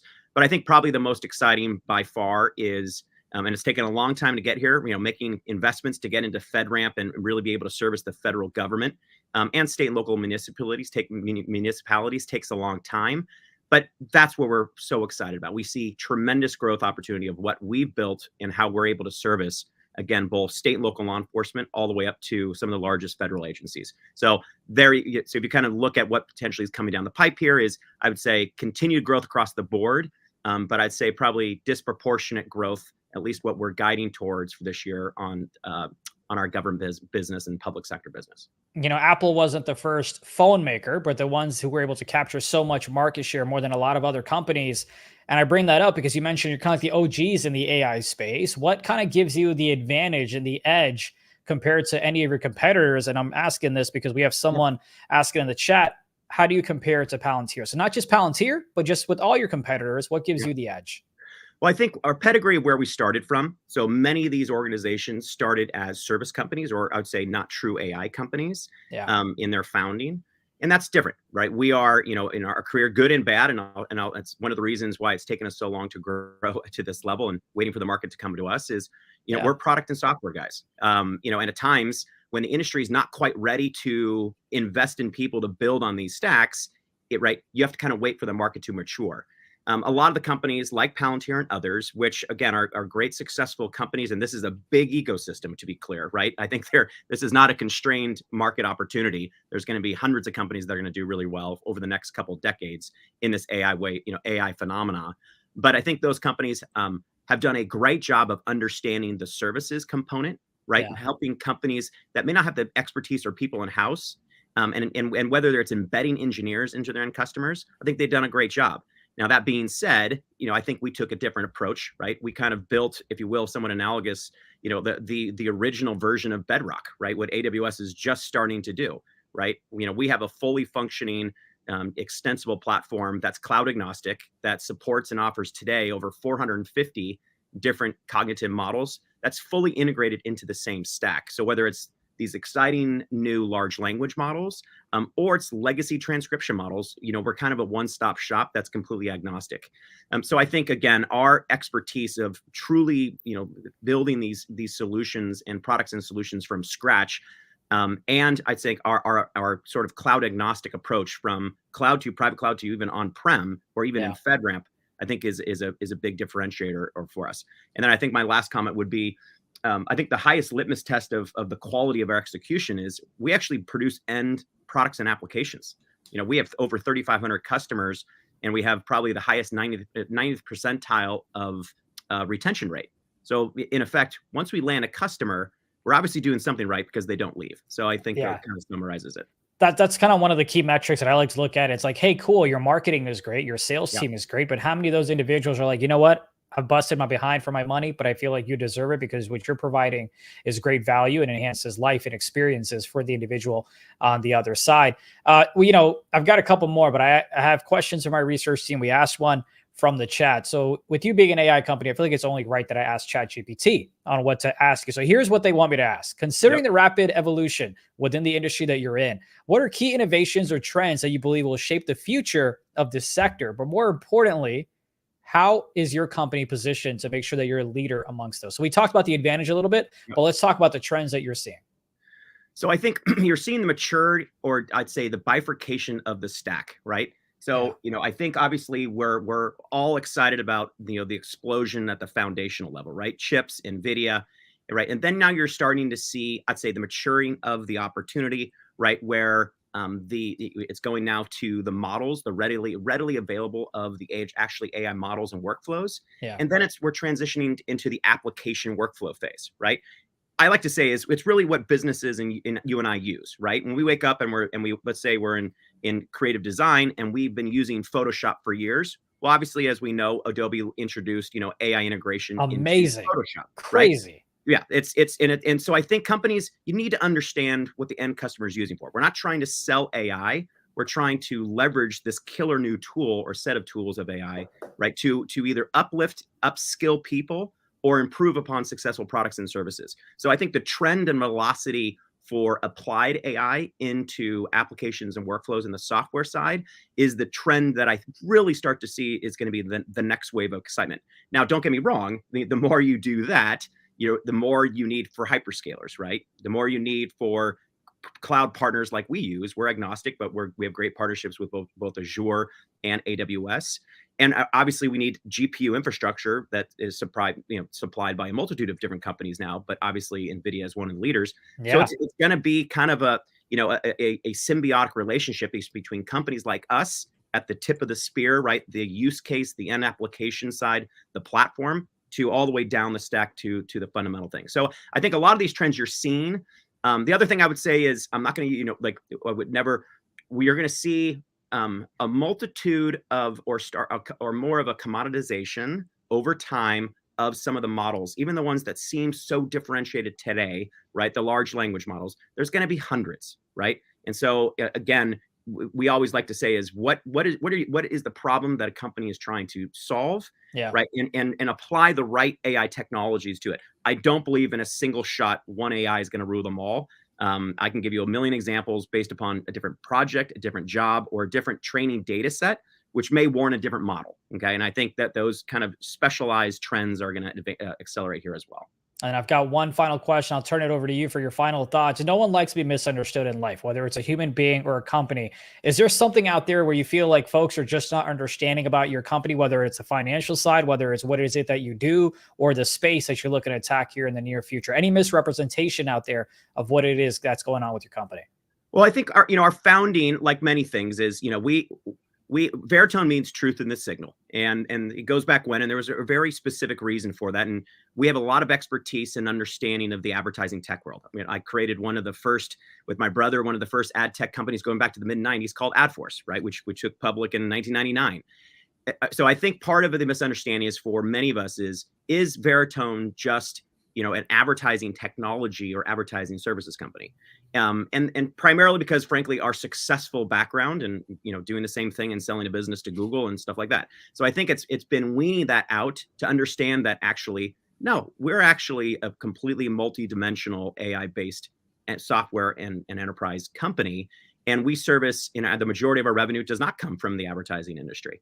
So I think that's been a hangover that's taken a while. And frankly, we're just early. So I think people are just understanding, it was trying to build technology and then maybe, not having the appreciation of how much we had to educate the space or let the space become educated before we can start to really, spread our wings and start to sprint. But again, I think, today, thankfully, is a new day. I'm glad that we have new awareness on the company and the stock. Yeah. And, we're here to deliver. Yeah, especially because folks are always looking for, all right, the sympathy factor, the sense of AI is hot, this sector is hot. What other companies can I go ahead and invest in that'll get the job done? Ryan, final thoughts from you, our listeners, our retail investors on this show. Any message you want to send them, the floor is yours. Well, I still think, Veritone is a very attractive company. I mean, look at what our retention rate is. Look at our gross margins, right, as compared to some of our peers, right around 80%. We've been here for a while. We're here to stay, and we have the proof, and we have the customers. So we're excited, and I think we're still grossly undervalued. So all the support, we have open doors here. Awesome. Can't wait to talk to you. Anytime you have new milestones you want to talk about, we'd love to have you on the show. Thank you for your time. Great. Thank you. Have a good day. Absolutely. You too. That is Ryan Steelberg, who is the CEO of Veritone. Ticker on the NASDAQ is VERI. One thing we love to do is to have executives come on so we can have your questions answered and they get a chance to talk to you directly. And another thing that we love to do is trade some options, and not the type where I just go ahead and YOLO something, but a little strategy behind it, right? A little spreads, a little more profitability behind it. So let me go to bring on Ryan if you're ready, pal. The other Ryan. I didn't realize we had Ryan squared today, but that makes sense because I just did an interview for like 15 minutes and it just hit me. And a great interview. By the way, Thank he you. automatically gets points in my book for having the name Ryan. Just so you know, it means little king. So I like him a lot already. He's great. I would have left out the little part, but you know what? Well, Let me look, be I mean, cheesy. Hold on. We deal with facts here, and that's what it means. So okay, thanks, Zunaid. Let me be cheesy as we go from you, little king, to the queen, and we bring on Anne Marie. Look at that. That's my drop. I'm out. Peace. Bye. I mean, okay. How are we even gonna bring this back down? It was so Can we have good. that be a part of the intro? I feel like we need an Please intro. no. And No. let's just Please have no. that, One and right? done. The queen It's a from one and overseas is where I'm going with. But anyway, you two have fun. I'll be watching. Can't wait. I'm serious though. When Reddit options come through, that's a question They're I'll open. have. Reddit options open tomorrow. They're open right now. What are you doing? Get out of here, Zunaid. You got stuff to trade. Bye. All right. Zunaid parting leaves the floor open for Anne Marie. Boy, easy for me to say, Anne Marie. Anne Marie, how you doing today? I'm doing well. Excited to be here. Talk about what's going on in the market. We're sloppy in this 4-day week, right? Because of Good Friday and a lot of lacking liquidity. And so there's some interesting places to make some trades that, will just leak premium. And as an options seller, that's really what we love. Okay, yeah, this I can't wait for. One of the things that I was monitoring yesterday was the volume in the SPY, and it was I really can't come up with a better word, so I'm just going to use this one. It was pitiful. The volume yesterday was absolutely pitiful. In fact, I believe more than 10% of it came on the closing print, but that's neither here nor there. And the other thing, Anne Marie, I'm a little bit embarrassed. I actually woke up and showed up to work yesterday, did not realize that we have Friday off until I showed up to work. So I got a little Monday morning bonus there, but you're right. That truncated week, that extended weekend, let's dive into the options and see what that means for the trades here. So what do you got for us today? So a couple of interesting things came across the wire from Mentor Q. I believe they write some articles on the Benzinga platform. And so they're also really fun to listen to. But Fabio was talking, that name Fabio, it always reminds me of you remember the Fabio? He had the great big hair. Oh, yeah. This Fabio is nothing like that. He's like a normal Fabio. But in any case, he said that the Qs have had the lowest level of puts relative to volume that have ever been present in the market since the Qs started putting options together. Wow. So what this tells me is that there is a great deal of complacency about where price action might end up over the coming weeks/months, which brings the butterfly into focus. But it takes patience. So we have two thoughts. One, we set ourselves a wide iron condor with just a few days left. And I will show you a setup that big money houses use that are totally delta dependent. And we can talk about that a little bit, and then we can talk about, well, wait a second. What if we have a surprise outside move? And that surprise outside move either comes on the upside or it comes on the downside. Is there a cheap way to say, you know what? I don't know which way it's going to go, but let's give it a whirl. And so we're covering those two quickly today. Okay, now is your screen ready to go here? Can I bring that up? Sure, we can look at SPY. Yeah. All right, here you go. And I'm gonna adjust our there we go. That's gonna make it a little bit bigger there. Put our cameras in the bottom corner. Okay. So here you go. Looks like you've got a SPY weekly chart going on there. Yes, I did have a SPY weekly chart up there, and we're going to come in and look at the chains very quickly. We have a long, again, we don't have any trading on Friday, but we do have quite a few releases on Friday that are going to get released even though the market is closed. And so that could end up leaking out and being nothing by Monday, but then it might be something fantastic. But what we do know is April the 1st would be Monday. And so if you're taking a look at the chains and you're saying to yourself, when you open up your Thinkorswim platform, it'll automatically give you just 4 things. It'll give you the last price, the bid, the ask, and then the net change from day to day. And you can see just by looking at this, notice net change on the put side, red, net change on the call side, green. Without even looking at price, you know that this is telling you that the market is up because the put actions will wane and the call actions will rise on that simple day. Not sure where you are in the space as a trader looking at the options like Ryan and I do more often. We tend to look at things with a little bit more information. And so Anne Marie, one of my famous sayings here is more information, more better.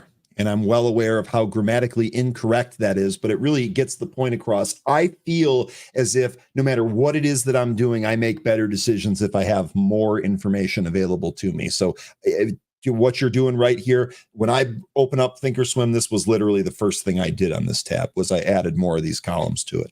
Exactly.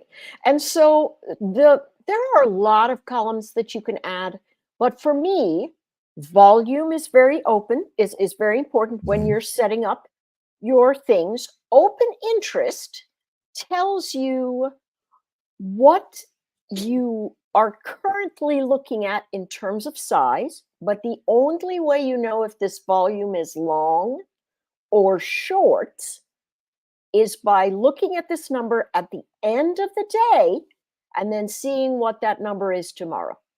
That's the only way you know. So we can see we have 4,400 options today. We began the open interest with 4,500, but only tomorrow will we know whether 2,000 of that was long the put or short the put. Because short the put, it would be subtracting off of the volume number, and then long the put means that they would add the number. So open interest really means the net long positions sitting on the put side and the net long positions sitting on the call side.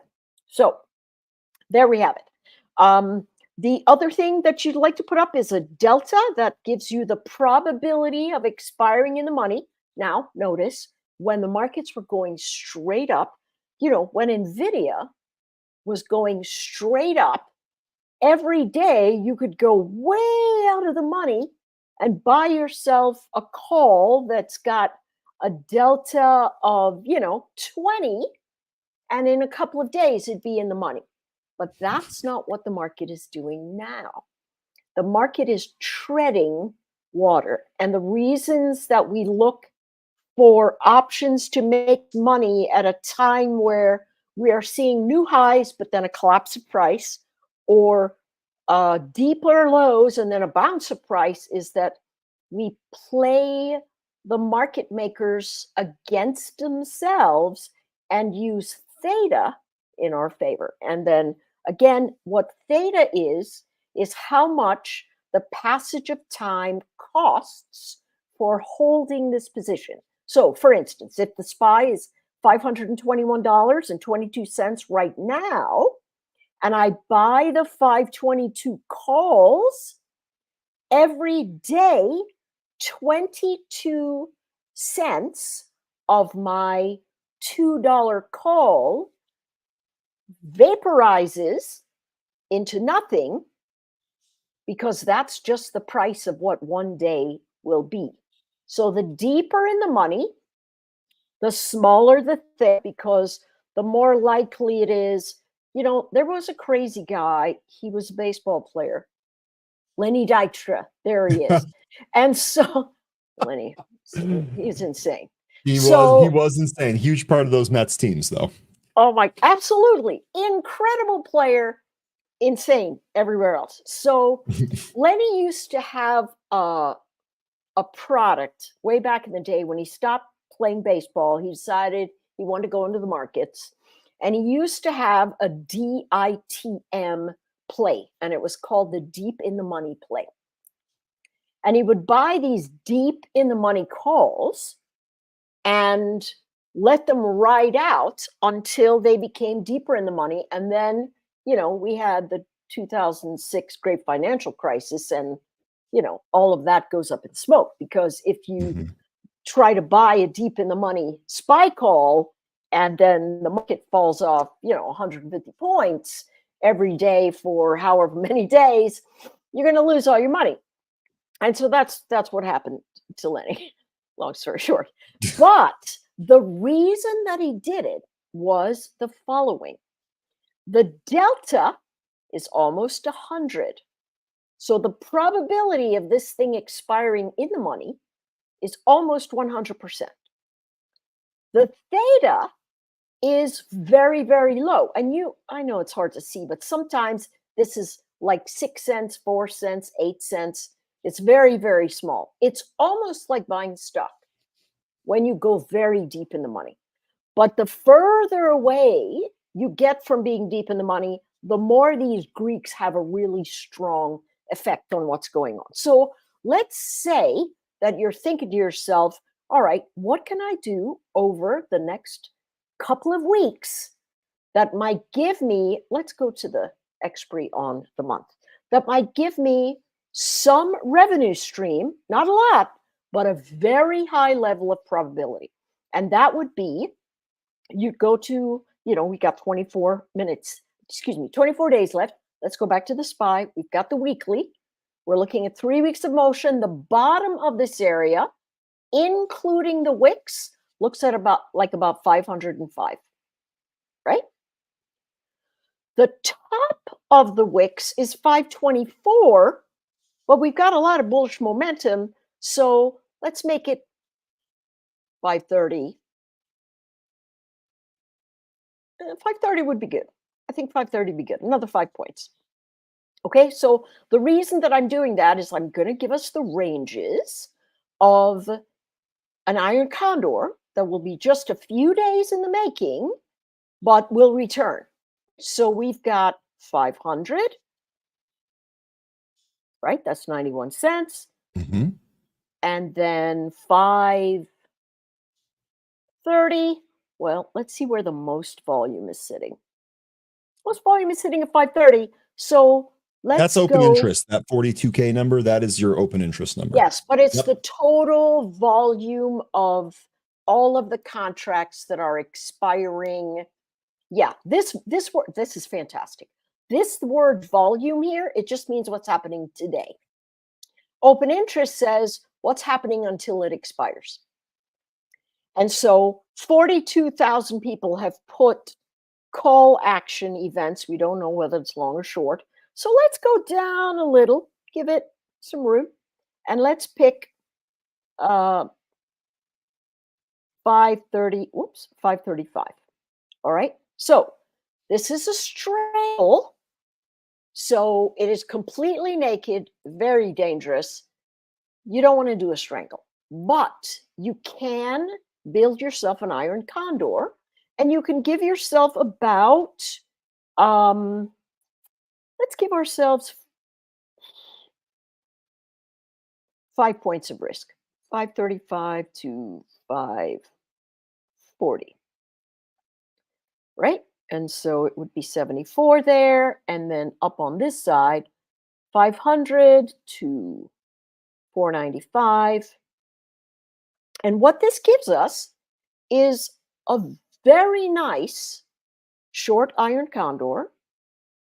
And I know I'm spending a lot of time on these short iron condors lately, but they are working so very, very well.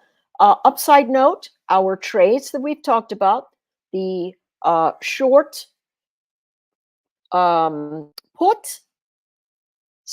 short put spread for Apple doing well, and the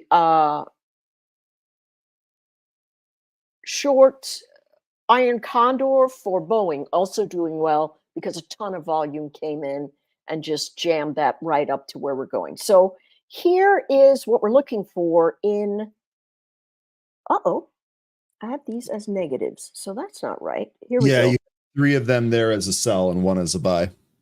And so, and real quick, while you fix that up and procure that screenshot, Market Sniper here saying it's hard to see, and I'm watching on a 42-inch monitor. We're definitely aware. Thinkorswim is very, very difficult to see when sharing, but Anne Marie is actually clipping the trades and then blowing them up. So if you can't see them initially, don't worry. One of us will either speak it, or as Anne Marie's doing right now, she will screenshot it and then have the ability to magnify it so it's even easier to see. So we got you, Market Sniper. We got your back. All right. So here it is. This is the iron condor. We have the 535 to 540 short calls, the 500 to 495 short puts. And this tells us, is that right? 500. Yes, that's right. And this gives us $1 of credit. So it's 80% exposure of risk and 20% credit, right? So remember, always when you buy an option, you're going to have a better opportunity of the furthest outside profit, but the probability of it happening becomes much lower. It's sort of like going out and buying a lottery ticket. You buy the lottery ticket in hopes that you can, I heard Mega Millions was up over $1 billion. I don't know if anybody's won that yet, but I didn't. Looks like I'll be buying a ticket today. But if you could sell a lot of them, you'd end up making a lot more money, because the probability of you collecting, 15 extra cents by selling your ticket is much, much higher, right? If somebody, and this is the same thing.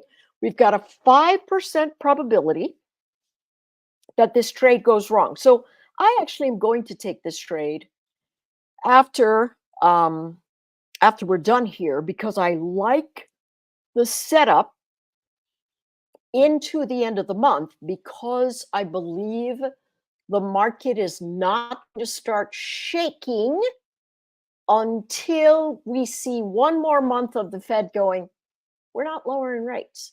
And then things are going to start getting wonky. And besides that, sell in May and go away is still going to be something that we're looking at, which will leave the market sideways. We'll have a whole bunch of other trades to move up in. So let me make sure. Let's get where my snag it is. Make sure that I've got that number. And so this is, hey, let's collect some premium while we're making sure the market knows what it's about to do. And we can see, does this 2x give us a good... I can read that super, super clear. I mean, I'm just on a regular old monitor here and I have it maximized. This is much, much easier to see than the Thinkorswim screen itself. Yes. Yeah. So the big thing to watch is this, right? That's a 5% chance that we're wrong and a 94% chance that we're right.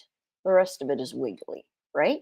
But here's what you would do. When you put this on, you sell this number, and then you set an alert for this number to go. And then you sell this one. And these are the numbers you want to keep as an alert. 500 and 535. If per happenstance in our time together, because we will be together next week, Tuesday, right? Because nothing's Yep. going on us with us together on Friday. Correct. We'll be looking at this, and if things turn a little weird, I'm going to show you how to triage these kinds of positions. What happens when I get into that number and I start getting nervous about price action reversing? What do I need to see? How does it need to look? All of these things supremely important, and they're very, very helpful as a trader overall to get a good glimpse at that. Now, here's the next one. Let's say we're thinking to ourselves, this market is going to fall off a cliff, or this market is going to run off the rails. What can I do to position? So first of all, let's draw a Fibonacci. I'm going to draw a Fibonacci on this leg. Why? Because it's an ABCD leg. Look, A, B, C, D. So here's how it normally works. 50 to 38% gives us the 1618. And this is this number here. I don't know why it's going backwards for me. Let's edit these properties. I have a negative 5, but I need a negative 0.618. Hang on a second. It looks like you do have the positive one there on that. Yeah, I just don't know where it's sitting. Maybe at the, I know what I've done. Knucklehead. Retracement instead of extension?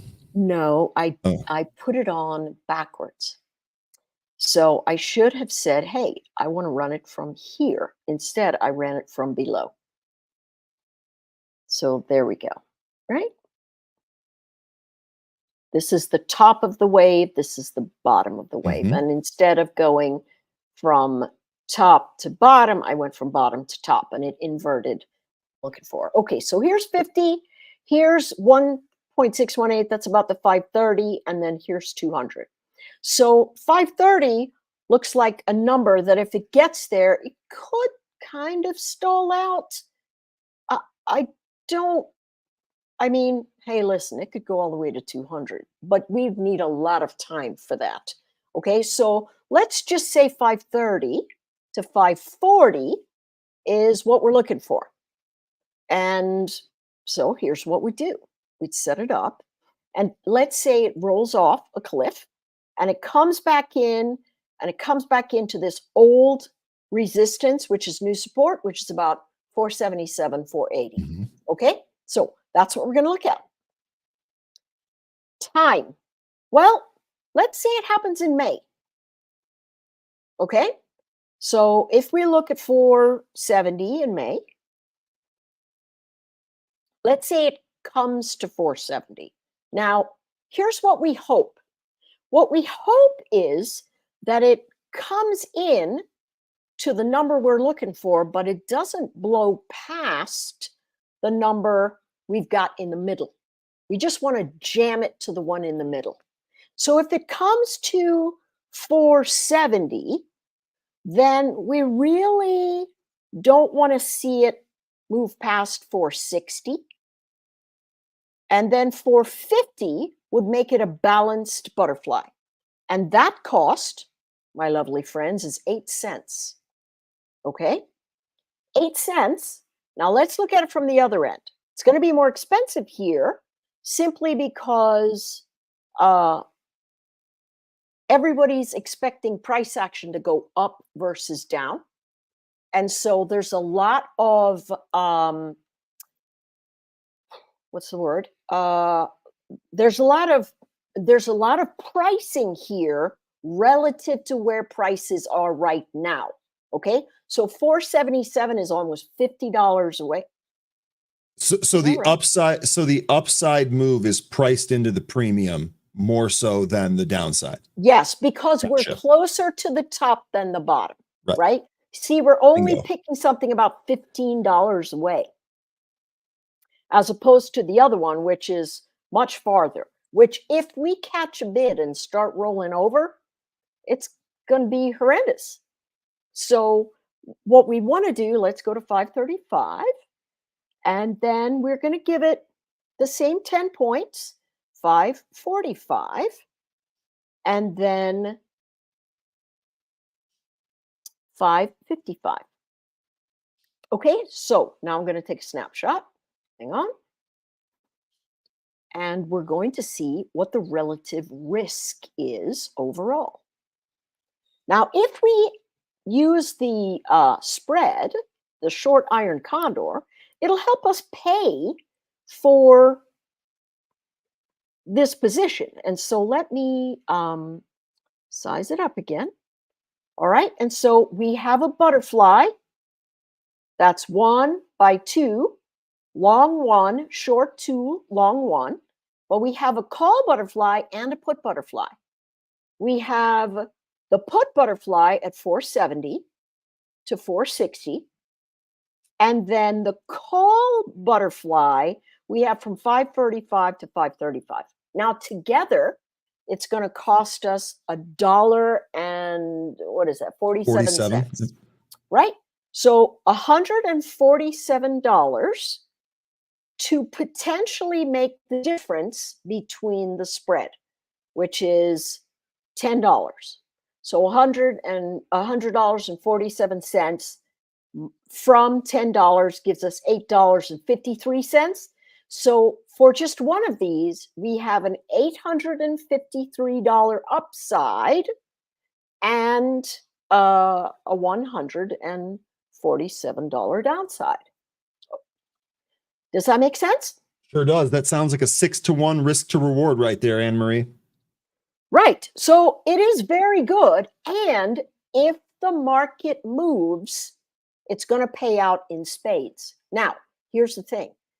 The fantastic thing about these butterflies is the further away that we have them, and I don't know what's happened to my, hang on, 26. Let's get back to the Analyze tab. If we make this June, it would be even cheaper. Well, oh no, it's a little bit more expensive. It's 11 cents. If we made the one in May go to June, what would that be? Right? But it's longer and longer. And I don't want us to have to hold the trade for a long time, right? I would rather us hold it for a short time and say, all right, let's just take it to May expiry. It gives us a few days. We get to see what's going on with the price action. And you can go in there and play around yourself. You might go, hey, I don't want to do the 470. I want to do the 475 because I think it's better that it comes into 475. You can play around with all of these and it will give you a lot of ways to see how you can position yourself in the market.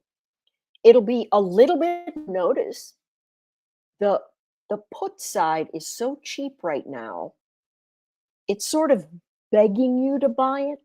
It's just crazy. So even the 475s are only 21 cents. And that's just, so here's the marvelous thing. Let's say it's at 521, but the price action only comes in at 500 by May's expiry. With 2 weeks to go, this will still be positive. Within the 2 week, it starts collapsing. So if you see price action hoveling around 500 and it doesn't move any further, cover it. Because the 2 weeks before expiration, when a butterfly is far away from where the expiry is, it starts to lose all of its value. Now you might go, Anne-Marie, I'm going to pay $21 for that. It's all right. I might sell the call one because I've got $140 in it, but I'm not going to sell the put one. Come on, $21. I'm just going to hang on. You never know what happens expiration week, which is true, right? But I've seen it before. I've seen my options come back from the dead, as they say here. Oh, yes. I've had a few come back from the dead. And I've been very happy about it. Yeah, it's always a gratifying feeling when that happens. Anne-Marie, we are just under a minute here, so we are almost out of time. This is awesome. Just as a reminder here, market is closed on Friday. I know you had mentioned that earlier. And as you mentioned, Anne-Marie, April Fool's Day is going to be Monday. Are you expecting anything crazy with the first AI April Fools like I am? You know, anything's possible, but I will tell you this, not putting on a tinfoil hat or anything, but on April the 8th, particularly with all the geothermal activity we have going on, we have a complete solar eclipse that is, I'm not sure how much of the globe gets to see it. Of course, we never get to see all of it anywhere we are, but I suspect that week could be a little bit squirrely. Okay. So, yeah. We will see. All right, Anne-Marie, thank you so much. Again, we will not have a show on Friday, but we will be back on Thursday. I cannot thank you enough. Next, we have Tech Tune-Up and then All Access coming after that. So, Anne-Marie, safe travels on your way back. We're going to see you stateside next time, right? Yes. Wait, that would be next week, right? Tuesday, yep. Tuesday? Yes, I'll be stateside. Perfect. See you then. All right, folks, take care. Have a great one, and we will see you next week.